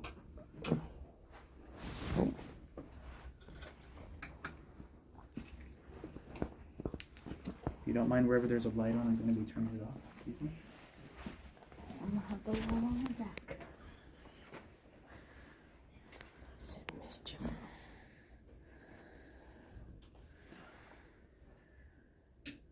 All right. The two places that I feel the most energy and the most uncomfortable in would be this corner over here Yeah. by the bed, and also the walk-in closet. Now, so that way we don't get disturbed. by prying eyes. Close these. Alright. Enjoy.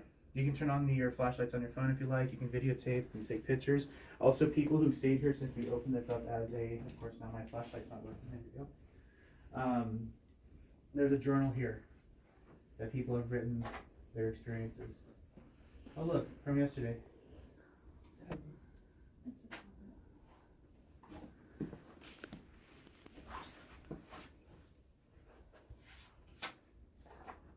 so if you want to read their, what's also funny too is that before, yeah, sorry about that, the pillar here. We used to have the instructions on how to play Bloody Mary inside the toilet here. That is no longer there, but. That's asking for more portals. Yeah. Well, there is a Ouija board and crystal ball in there as well. And also, I've had a medium on my tour, and we went in here, and she said that a mirror facing the bed. Oh, it's, yeah, Yeah. that's Is it bad no? news. That's like facing them towards each other. Mm-hmm. But also the fact that beforehand the hotel would put the Ouija board and the crystal ball here on the coffee table with the mirror, pointing, Yeah. created 3 different separate vortexes, Mhm. according to her. Rebel. Look. You see the face? Mm-hmm. The mouth, the lips, the eyes, the nose. I think that's just the streaks on the mirror. Streaks on the mirror. It looks like somebody put. Like it's not an actual face. That would be pareidolia. Yeah, the mirror is not that clean. I'm seeing streaks on the mirror. The old bed coverings, like the one that you saw in the Churchill suite, were white and had the blue runner. Mhm. It was like that, and whenever I turn off the lights, after a while you would start to see handprints On the bed. on the bedspread, and then also looking like someone had sat there as well. Yeah. I don't doubt it.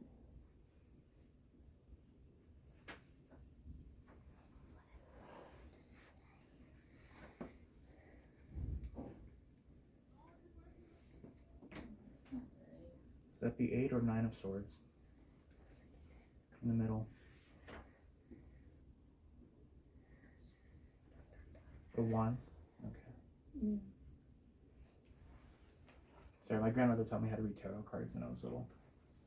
I only learned the oracle. Mm. These I was like too scared to like play with.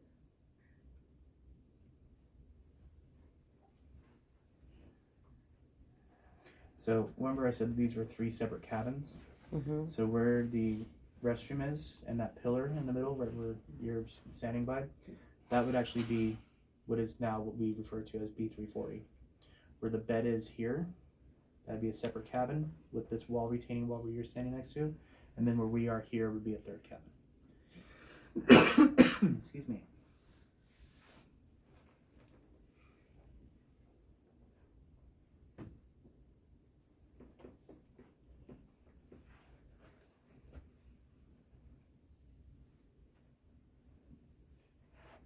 So would anybody stay here the night? No. Yeah. It feels so heavy in here. That's what most people say. Now, also because it has been raining, and usually when it rains it gets really cold. Even during the winter time, I would open up the portholes because it would just be insufferably hot and stuffy in here. And as you said, heavy is the word that I usually feel as well. Also, I start getting like coughing attacks, like the back of my throat starts to get dry for some reason. Felt like we were moving when I walked in. Yeah. I'm surprised that nobody's electronics have died. Last week when I took the group in here, there was a gentleman who, he's part of a very large family. Apparently, he's an uncle to like 82 nieces and nephews. Oh, wow. And I was like, wow, I thought my family bred well in captivity. Anyways, but what they do, like on family vacations, that they'll videotape, and then also like after I gave the information, they would summarize it, just kind of like, so this room was the and he had a camera, or I'm sorry, not a camera, a light with him, not like an industrial light, but like a separate halo light almost. Mm-hmm. But it was battery powered, and he didn't use it at all until we came here and I turned off the lights. and after just about a minute or two of him using it, it dies. He goes, the batteries are dead. Yeah. And these are brand new batteries. And even my flashlight was starting to, you know. Yeah, I have an SLS camera at home, and I took it to the Bell Witch Cave, and I mean everything, you know, the tablets charged, the actual, you know, Is like that the one in Oregon? no, it's in Tennessee, Adams, okay. Tennessee. Okay. It's the only, the one where it's the only documented death by the paranormal. Really? Okay. Yeah. And you But saying this is an SLS or SRS? SLS. Okay. And I walked in and it wouldn't turn on, it wouldn't do anything, but as soon as I leave and I reach, you know, like on a break and try to start it outside of the location, It was just fine? it was just fine. All the batteries were still fully charged, ready to go. Yeah, definitely, you know, I've noticed electricity and stuff, it's, especially in this room, but, you know, paranormal really able to make you feed off of it. Going rate, people have asked me how much this room is. Not my department, but I can tell you at most, like especially if you were to get this room on a Halloween night type of thing, it'd probably be around $1,200 US for a night. Yeah, I don't doubt it. I don't know what's scarier, the price or what's gone on in here, but yeah. Yeah, I don't doubt it. Look at you, almost optimistic. One of my leads, she was looking for a card, and I was like, "Are you looking for the tower?" She goes, "How did you know?" I'm like, "Because you're sadistic like that." Did you look at the pictures in the closet? Uh-uh. Look at the pictures in the closet. Before, because there's like pictures of before this like even renovated. There Where used this to had be. testimonials. Yeah, Yes. right? Mhm. Okay. Yeah. They took those down. Huh? Maybe we just painted over them. Yeah. But we have testimonials in that journal. So, allegedly, like, where would he have been found in this room? Like, Here. There was, before we changed the carpet, there was a stain right there that we could not get out for the life of us. And someone came in with a black light and it wasn't. It was probably it wasn't possible. Now here's the thing, remember I told you that one of my Nope. coworkers that area, the crew members of the Queen Mary came in through a hatch. They think that it was this hatch right here, for that heel, but you see it only goes down mid-thigh and not all the way down. This part right here. That's really enough they came in, because this would be where you're standing right now is B34. It would be the cabin. That's what is now B340 and the large stuff. So, and then this would be the cabin here, and then this would be over here. so everybody's This is my home. Mm-hmm. Yeah, very very compacted. What you paid for, like the basic was for third class was a 2 berth, and that's an ERTH berth, and that basically means 2 beds or like bunk beds. If you had a 4 berth, it'd be a lot cheaper. Price for 1936 for third class for a 2 berth third class was $300 US. 1936, or in today just over $6,000. Told you it's the rich and the famous. Mm-hmm. Was the woman who saw the man at the foot of her bed, Mhm. was her name Mariana? We only know that her name is Mrs. W.T. Berry, which is her husband's name. So William Thomas Berry. Mrs. William Thomas Berry. I'm presuming it's what W.T. stands for, William Thomas. We don't know what her maiden name or her name is, because that's how people would address each other, you know, address women back then before we started getting smart and letting women, you know, be their own people. Right, exactly, right? Decent, like, wait, they have their own mind? Yeah, they do. Oh my goodness. Right, go figure. So yeah.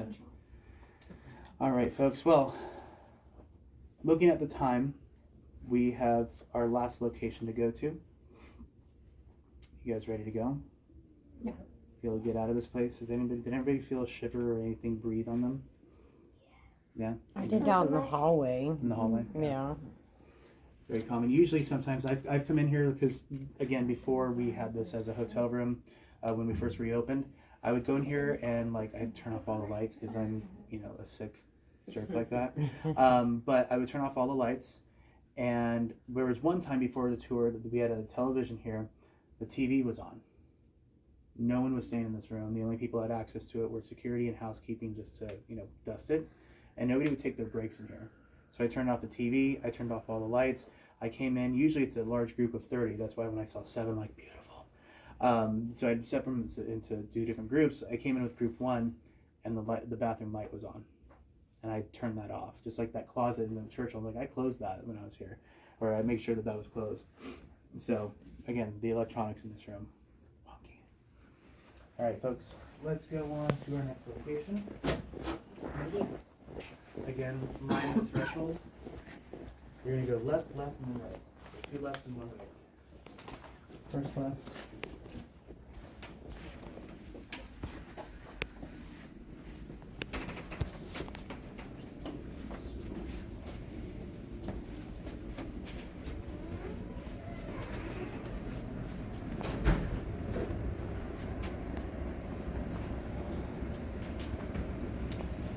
Feel happy. Right. So this next part of the tour, as I said when I said please stick together, please do. You can get lost in this area here. Yes. No, yeah, because we're going to be going through some areas during October. Our dark harbor that I mentioned, we have mazes where people jump out and scare.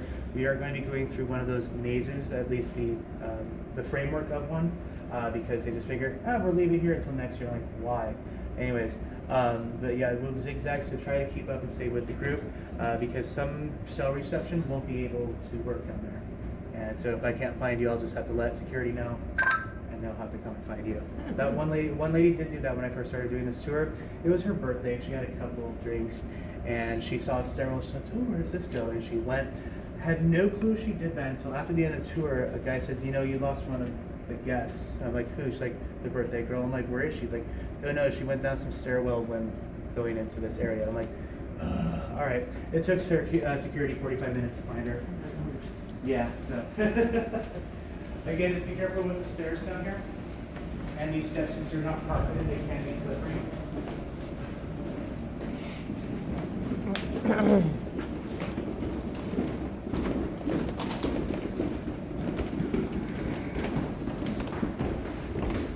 Also, after World War II, Cunard wanted to make sure that they weren't French sounding anymore, in the sense that they called first, second, third class, like the SS Normandy, the French competitive liner.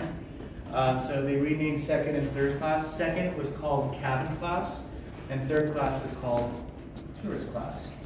This would be the entrance to the third class dining hall. Now this is where we have our 57 theatric seance that we have. If you want more information, there's a QR code at 57ghosts.com. Also the flooring that you're standing on, this would be the original material of the flooring throughout the entire Queen Mary, except in your cabins would it be carpet. This is called corkoid or verbolum. It's a cork and rubber mixture with a special ingredient of asbestos, like everything back in the day. But it'd be slip resistant, so if you try to scooch your shoes over, you won't slip or fall if your shoes got wet, like say if it was raining. It was also the precursor to linoleum, which is easier to clean, especially from the people who disagreed with the voyage. You catch my drift.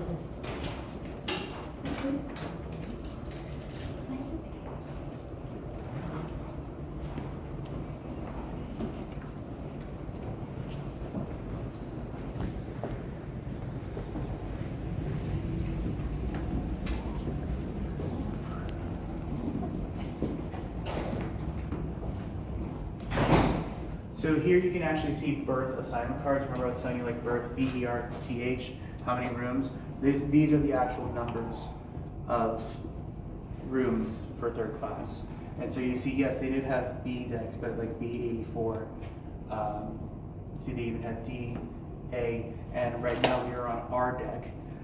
It actually wouldn't be known as R deck back in the day. It would be known as C deck. We're going to go down to D deck one more.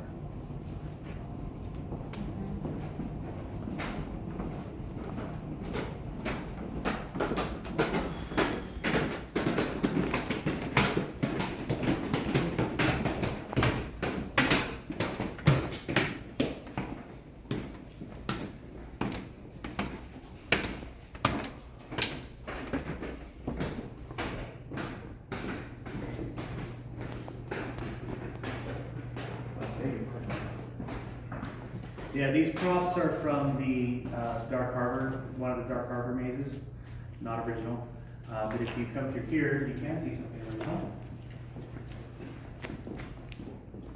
You see one of her boiler rooms.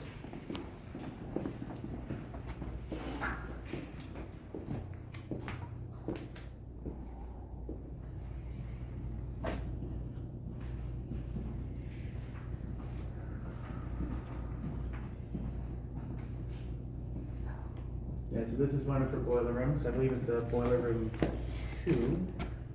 No, this is boiler room 1. And so is that what it would have looked like? No, so the elevator would not have been there. The tubes that you see, that was for an old show that we used to have back in the early 2000s. Same with the walkway. But the pillar, if you look on the right hand side, you'll see the pillar there that has the red and then white. Once it goes from red to white, that white part, that is the water line. So anything below white is underwater. So that is where the Queen Mary's, where the water line of the Queen Mary is. So we're still above water at this time.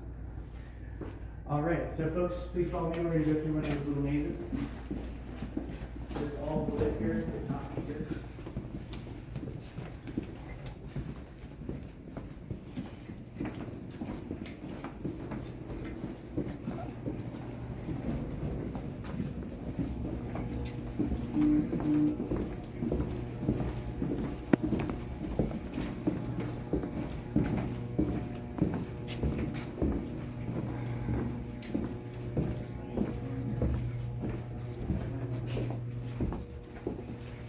Oh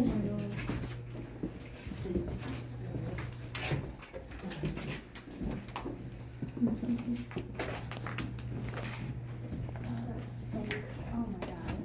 That's some shit right there. That scare you? I looked over and I was like, oh. Oh, you saw Linda? I did see her. I wasn't paying attention as I was walking. All I saw was like a drape, and then I looked up and I was like, oh, it's a dog.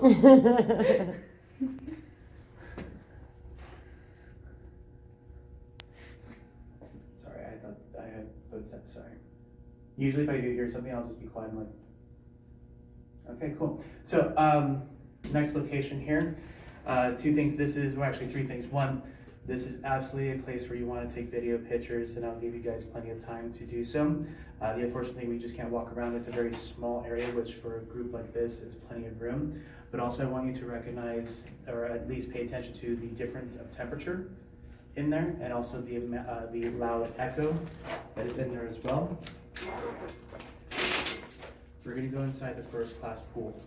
So, here we go.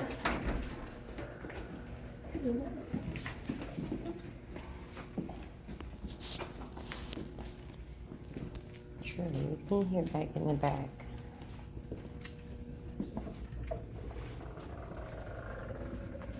Oh, wow.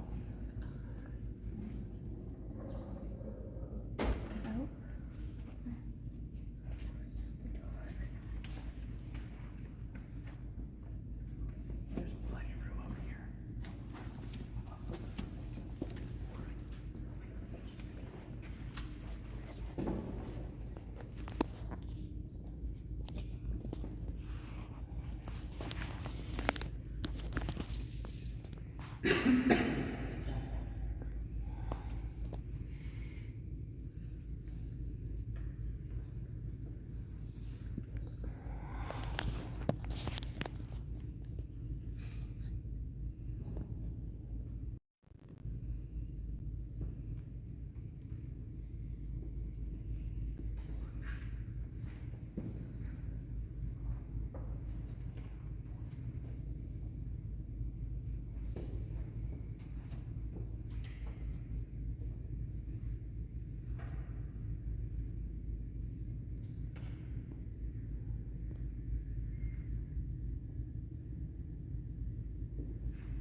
was done filming really quickly, I can give you guys some quick facts about her.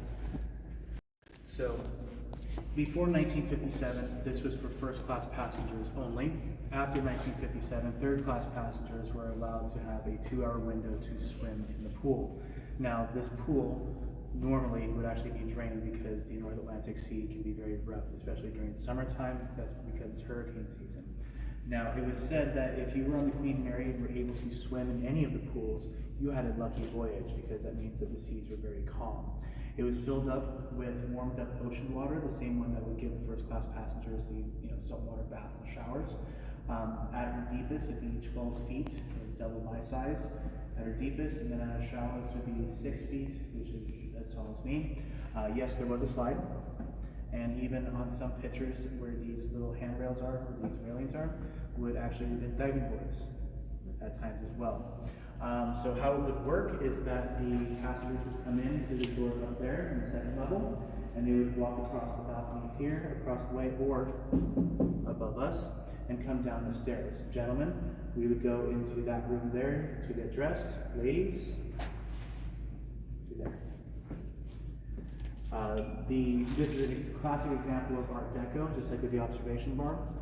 The ceiling was a faux mother of pearl design or color, and the quartzite pillars here are this type of stone. Is really throughout. These are original tiles as well, so you can touch these. This is from 36. A lot of paranormal psychologists believe that with that combination and water, it created the perfect vortex to allow spirits to come in here. Also, many people believe that inside the women's changing and shower rooms down there is the essentially antithesis of all that is paranormal on this ship. We are not allowed to go in there. I have never been in there. The only person who I know that still works here today who has been is Captain James, who's been here for 30 plus years. Last time he went in there was 8 months ago. 8 months, almost 10 months ago. And the reason why he did is because he says, man, I gotta face my fears. Captain James is a very tall and older black man, and he doesn't get spooked very easily. But the last time he went in there before a couple months ago was 25 years ago. And the reason why is because as he walked through there, he was poked in his back. And when he went in there a couple months ago, the same thing again happened to him. He felt the poke in his back. We can't be walking around it today because the structural integrity of it is not sound. She is 90 years old. Also, a couple years ago, the company that was doing the operations of the Queen Mary decided to take out the steel plate that would be underneath the pool. And so because of that, she is now starting to, like any 89-year-old, starting to just crumble, which you can see the separation here of the pool. Also the pillar on the left-hand side there is completely disheveled. Also here behind me is the cracking. And also you can just tell by that pillar there is slanted. Now, as I showed you in the Queen Salon where they were redoing the artwork of the unicorns, again, the money that we get from guests like you coming in, hotel or tour guests, helps with the preservation and restoration of it. And this is obviously one of the priorities because we do want to have guests to be able to come back in here and walk around. But from what I'm told is that above us here and even inside the shower rooms, the floors are bowed, and if someone as big as me were to walk through them, I'd fall right through here. So that is a reason why we don't have people walking through here. This is the only tour, though, that does go inside the pool, as well as the Grey Ghost Project that does the paranormal investigation. They would spend around 45 minutes in here and using scientific methods, like the Etsy's method and using EVPs, EMPs to do their thing. I don't know who did the little teddy bear and, candy and stuff. I don't know if that's Probably the an Grey Ghost offering. Project or people who also know that they're coming in here would also bring candy and just, give it to her. I think she started to play with me last night, not really sure, but she hasn't played with me in a long time. But usually sometimes Jackie can be seen here.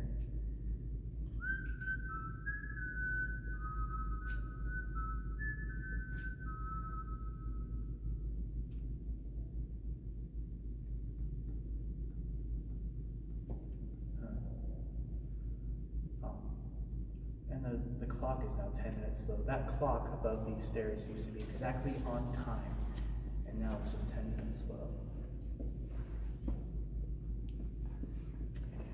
Anybody have any questions? Why did they take a middle tooth? I don't know. They also were the ones who, they were also the ones who were embezzling money and buggered off with it, basically. They did find one of the two executives, and he gave up the other guy, but he put all the money into a Swiss bank account or a Caribbean bank account, and so we can't touch it. That's why in 2021, the city of Long Beach, who's always owned the Queen Mary, in 2021 now started having operational control of the Queen Mary. So that's why the prices are what they are, and like how parking is. That's not by us, that's by the city, and it's also city property, the city asset actually. And that's why they get to decide what is going to be restored and when and how and with what funds. But we are making a profit now for the first time in many, many years. In October of 2023, we got out of the red and we're in black by $2.5 million. And last year we had a big busier season than we had the year that we reopened. And we're adding more things and doing more things this year. So, you know, we're just, yeah, we're doing things where mainly a lot of people come back for like the vibe of the 1930s and 40s, dress in vintage clothing, go to the observation bar, have cocktails. But also when we start having like 4th of July parties, Veterans Day, Memorial Day, because she did serve in World War II, we like to go back into her history. The city's really focusing on like the historical aspect of the Queen Mary and not like the hauntings. Whereas beforehand, the people who would operate this, they had that ghost, it's called Ghosts and Legends tour. So when you were looking into the boiler room and saw what was, you know, like the piping, that's not original, that would create steam for this effect too. Like even in here, they would have a hologram of a little girl and, you know, her making, you know, like giggling noises and stuff like that. And it wasn't really true. And that's why people believe that the girl drowned in here. Disney was the one who created that story because for the late 80s, early 90s, the Disney company was the operating company of the ship. So they were the ones that probably created, because with Disney, everything has to have a backstory. Everyone's so creative. You know, so that's why they created that, like, Jackie's here because, well, she must have drowned. I'll tell you my theories as to why I think she's here. But she's been seen throughout the ship and also off the ship as well. So As in just outside here or other places? I'll explain that once we get out of here, because I'm gonna conclude the tour right up by those doors, and I'll tell you more about Jackie and what people have experienced and what I've experienced as well. She likes to, you saw it behind the pillar? I saw it over, yeah. Behind the pillar? Yeah. Yeah, that's what she does with me too. I was like, Dark hair? Dark hair? It was like a light too. It was A just light? like somebody Yeah. ran. I had one of those like shadow, like someone running across right there when I was leaving last night with my last group, and we were doing the graveyard tour last night. So we were in here at like 1:45 in the morning. That was fun. So. Best time to be in here. That's the best time to be in here. Exactly. I am So if you guys want to do beside your last minute photos or videos, you're welcome to do so. And then afterwards we will go back the way we came up the stairs, and then we'll go to our concluding spot. I was gonna say, is it normal to see like a little girl just like peeking on the stairs, but you're talking so annoying? No, I appreciate that, but yes, it's very common. That's how I see her, and I'll explain what games she likes to play as well. But yeah, that's very common, especially I've noticed when there's other little like younger kids. Because how old are you? 11. So that's an okay age.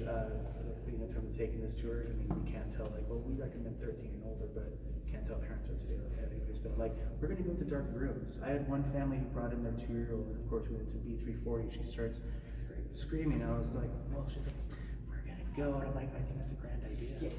You know, I'm not paying for your child's therapy. You know. But we told them, it was like, parts of this, you know, tour can be a little creepy, you know, dark and scary for kids that young. But yeah, younger kids, I've had like, you know, 5, 6 years old. When I've had kids that age, you know, like younger, that's where she starts to get a little more active. And I'll talk about that in just a moment when we get out of here. So, do we all take our last photos that we wanted to? Lovely. And here, let me get the doors for now.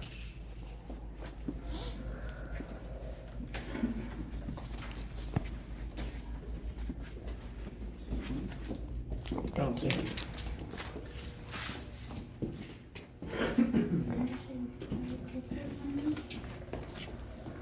Have you ever had someone before tonight over? Yeah, sure.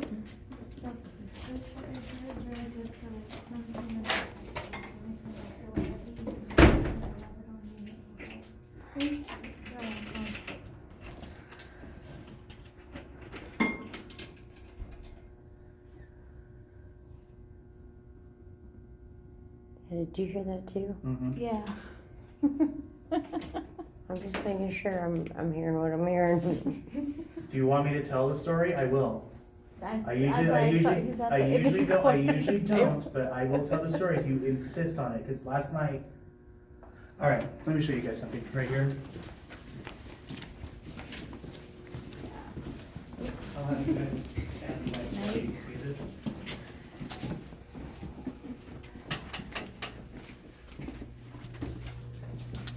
This right here. This is a watertight door. The Queen Mary had 38 of them. They were called watertight doors, but also fire doors as well. The reason why, if you've seen the movie Titanic, she hit an iceberg. Titanic did have watertight doors. There was a design flaw above the door itself on the bulkhead. There was a gap. So where you see it's painted black, that would have been an open gap. So when she hit the iceberg, the watertight door was only watertight up to here. After that, it started flowing over. You can remember Mr. Andrews with the blueprint going like, she's already taken compartments 1, 2, 3, and 4. After 5, she's going to sink. That's someone. Okay. I thought it was you. So the watertight doors, though, they were used as precaution. They closed them just to make sure in case, like, if she was in very dense fog or anything like that. You want to come through, dude? There's some people around. Are you guys going to the pool by chance? Already did. You're We're already done, yeah. Was the gate on you're facing on the left hand side, was that in place or was it moved off to the side? Did you take the question? I do have. Yeah, it's that handrail. Yeah. Yeah, that's it. It was in place though? Like up against the wall, like the pillar and the We wall. couldn't get through, is that what you're talking about? Yeah. Like, Yeah. It was Yeah. definitely. Awesome. Yeah. Okay. Thank you. Yeah, lovely. Okay, so they generally close them out of precaution. Like on July 10th of 1966, approaching the coast of New York, the Queen Mary was enveloped in very dense fog. So they closed all watertight doors. How it would work, it'd take around 35 seconds for the motor that would be up above here to pressurize with steam. And then after it was pressurized, this door would close in around 5 seconds. So in theory, all 38 doors could have closed simultaneously within less than a minute. Up at the bridge, there is a control panel that shows all 38 doors. And when they would close, they would shine and show the light indicating that they were closed. That particular day though, door 13 was flashing, and that is in the aft engine room. When the engineers went down into the aft engine room to see why it wasn't closing, and they found the body of an 18-year-old fireman crushed by the door. We don't know how or why he died. It's lost to history. Some people come up with theories like he forgot a tool, and so he opened up the door and it malfunctioned and crushed him. Others think that because during that time in March through June of 1966, there's really bad seafarers strike in the United Kingdom. Tens of thousands of men lost their job, and the Queen Mary was forced to retire a full year earlier than expected. The theory is that he worked as a scab and crossed the picket lines and worked during the strike, and when the striking workers came back after the strike, they found out about that and pushed him through. We don't know for sure, but whenever I've told that story down here or last night in the boiler room, knockings and tappings and thuds start to happen, especially down in the engine room. It is a metal on metal tapping, like obviously this is wood, but it would be rhythmic, like someone is hammering something, like.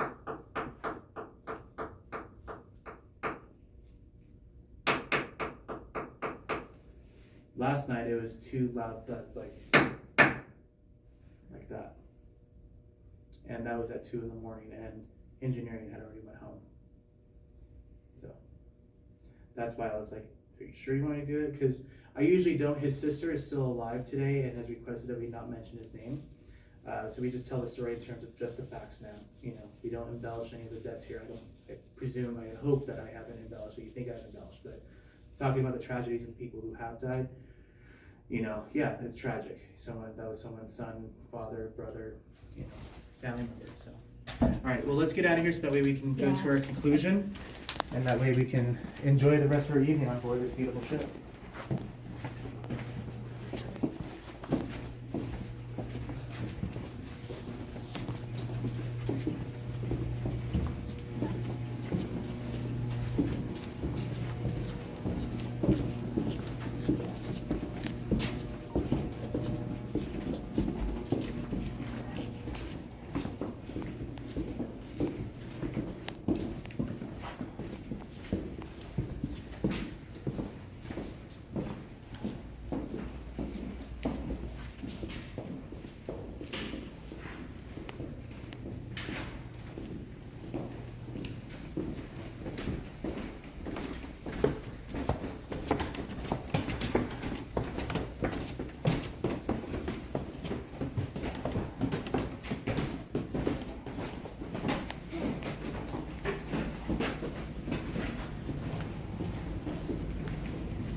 It says they are ugly.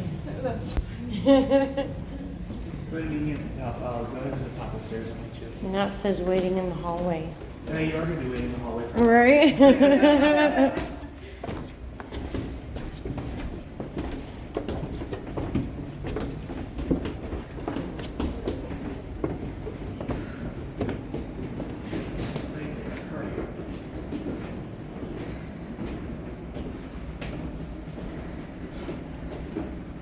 Yeah. I'm very good down there. Next one. Let's follow me. We're going to go down this hallway. I'm out of breath.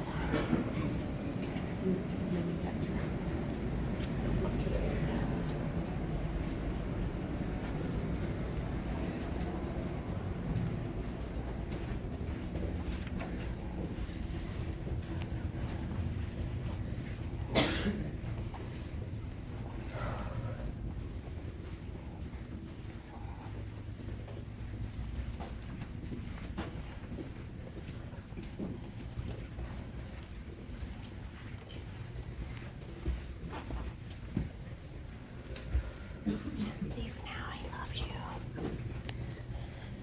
Cleanse again. We'll leave them on tour. That's the great dark tour that I mentioned. At midnight. I don't know that.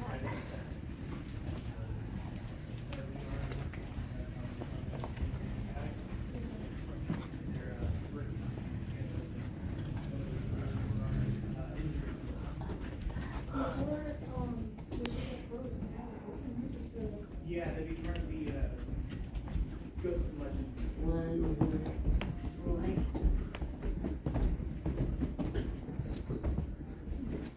We're gonna stop right here, we'll make sure that there's anybody on our plane.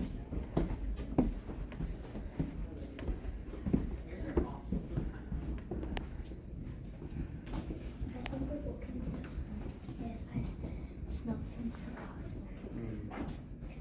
It's very common, lots of people would smoke cigars, but usually Churchill just stays in it. There's like two places that it's really prominent. The Churchill Suite, as I mentioned before, and then also what is known as the Royal Salon, which would have been the first class smoking lounge. So, just really quickly, remember I told you about seeing the lady in white?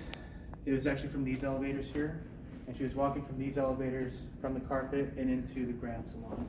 So when I said that the front of her was white and that golden metallic color, that's what the back of her looked like.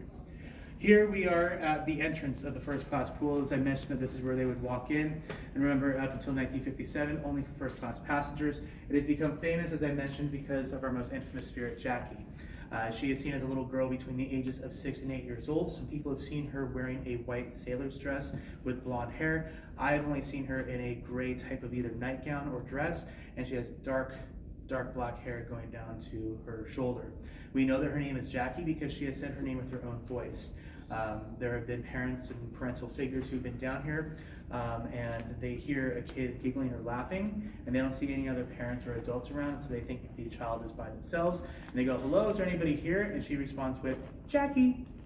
We've also had people come in and do their own investigations with spirit boxes. And with that, they'd ask the basic questions. Is there anybody here? Can you tell us your name? And the spirit box has responded with Jackie. She is a benevolent spirit and loves to play. Her favorite game to play back when people would be able to go inside was hide and seek. So when you were saying, behind the pillar, Yeah. since kids can't go in anymore and play, and as I told it, generally responds with a bunch of kids. During the 80s, I had a guest 2 weeks ago who said I came in during the 80s as a kid, and I remember going inside the pool, and we would just play and run around. And actually, we started playing tag with one of the girls, and at the end of the day, we couldn't find Jackie. And so we told our parents, and so the parents got concerned that there was a missing kid in the pool of the Queen Mary, that to almost to the point where the Queen Mary was almost put on lockdown because we couldn't find this kid. But all the parents were saying, no, we have all of our children with us, there isn't anybody around. So that was Jackie. Like a little kid, how they come up, like if you teach them how to scare, how to scare them, and then they come up and do it, you're like, I got you. Yeah. That is kind of like her attitude in terms of playing. But also with me, just like with you, she likes to look over the pillars and see like who's there. Very Staircase. yeah, up on the staircase. Yeah, the staircase, and then the second pillar that'd be right in front of you with the lights. That's where I've seen her doing what you're doing, which is like looking like this, like who is it? And then once I see her out of the corner of my eye, if I turn and look, that's where she'll just go behind the pillar. She doesn't disappear, she just kind of does moves. She also loves to sing nursery rhymes. People have heard her sing her favorite nursery rhyme here, which is Ring Around the Rosie, which is why I whistled it, because sometimes she likes to go along. Our engineering department, not that particular gentleman you saw at the by the pool area, but he's part of engineering. When they've gone into the boiler rooms before, they have heard her sing Ring Around the Rosie in the boiler room, but also have seen her walk across the catwalk that'd be 3 stories up above them. And then there'd be another original catwalk that the men in the boiler rooms would work on. One of the engineers saw her sitting there and just dangling her feet. As I mentioned, she's also the only spirit who's been seen outside of the Queen Mary. We noticed that huge geodesic dome that's outside, that was built in 1980 to house Howard Hughes's wooden airplane, the Spruce Goose. It stayed there until 1993, and then it was moved to an Air and Space Museum in Oregon. But during the 80s, our security staff would be the ones to lock that up at night. And one of the security guards saw a little girl walking across the wing of the plane of the Spruce Goose while he was locking up. And he goes, "Hey, get down, that's dangerous." According to him, she responds with, "Okay," and continues to walk across the wing. And when she jumps off, according to him, when she hits the ground, it was just a great dust, like, gone.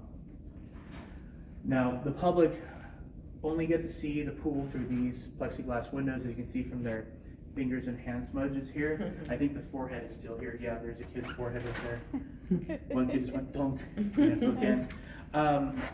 They'll take pictures of the door and also the sign that says swimming pool. A lot of people have caught fingerprints, like coming from the inside of the glass, like she's looking out. A couple weeks ago, I think I found some right here. I don't know if you want to get trying to find the angle. Like from my angle, you can see a tiny little fingerprint right there, think of a finger, and that's again from the inside. You can see that. Back during dark. Last 2 fingers. Almost like she's looking out. One gentleman at the end of the Paranormal Shipwalk tour, everybody had left, it was just him. He was a guest of the hotel, and he was taking pictures, and I saw him the next day, and he goes, "Man, do I have a picture to show you?" And when he showed me, she's about this tall, because there is a picture of a little girl's face inside the glass here, where you can only see her jawline, her cheekbone, and her hair covering her ear, her ear like this. But you can only see like this. And it was like a face of a little girl from inside the frame there. And I was like, holy shiitake mushrooms. That's exactly what I've seen in there as well. The last thing I'll say about her is that her intelligence, she is our most intelligent spirit. As I've said, she can sing, she likes to play. But people, again, with their spirit boxes who have done their own investigations, they wanted to see if she can complete the nursery rhyme if they started singing it. So they started singing Ring Around the Rosie. By singing Ring Around the Rosie, pocket full of posy, they'd stop. And about 2 minutes later, the spirit box responded with just 2 words: ashes. Ashes. She completed the nursery rhyme. So, with that being said, though, folks, I have not heard her sing it, though. I have seen her, but I have not heard her. Again, but as I mentioned, I'm very patient. My hope is that throughout this Paranormal Shipwalk tour that you have a better understanding of her haunted past and what people have experienced and seen or felt or heard. Maybe you felt, some energies in rooms, as you went to B340, you might have felt heavier. My job is not to convince you that this ship is haunted, but I will say this about her. She is haunting. As we've walked through her halls and gone into her rooms that only we have access to, you do feel like you're transported back in time to a form of transportation that is no longer available to us. My hope is that besides her haunted history, that you appreciate and now know better her true history and what she was as an ocean liner, and also as an essential form of getting troops across to win World War II. And so with that being said, ladies and gentlemen, on behalf of the RMS Queen Mary, it's been my pleasure taking you through this beautiful historic ship. I will wait here if you have any questions on where to go or what to do. But again, it was my pleasure taking you through this beautiful historic ship, and I hope you enjoy the rest of your evening. Thank you. Appreciate Thank you very it. much. Thank It's my you. pleasure.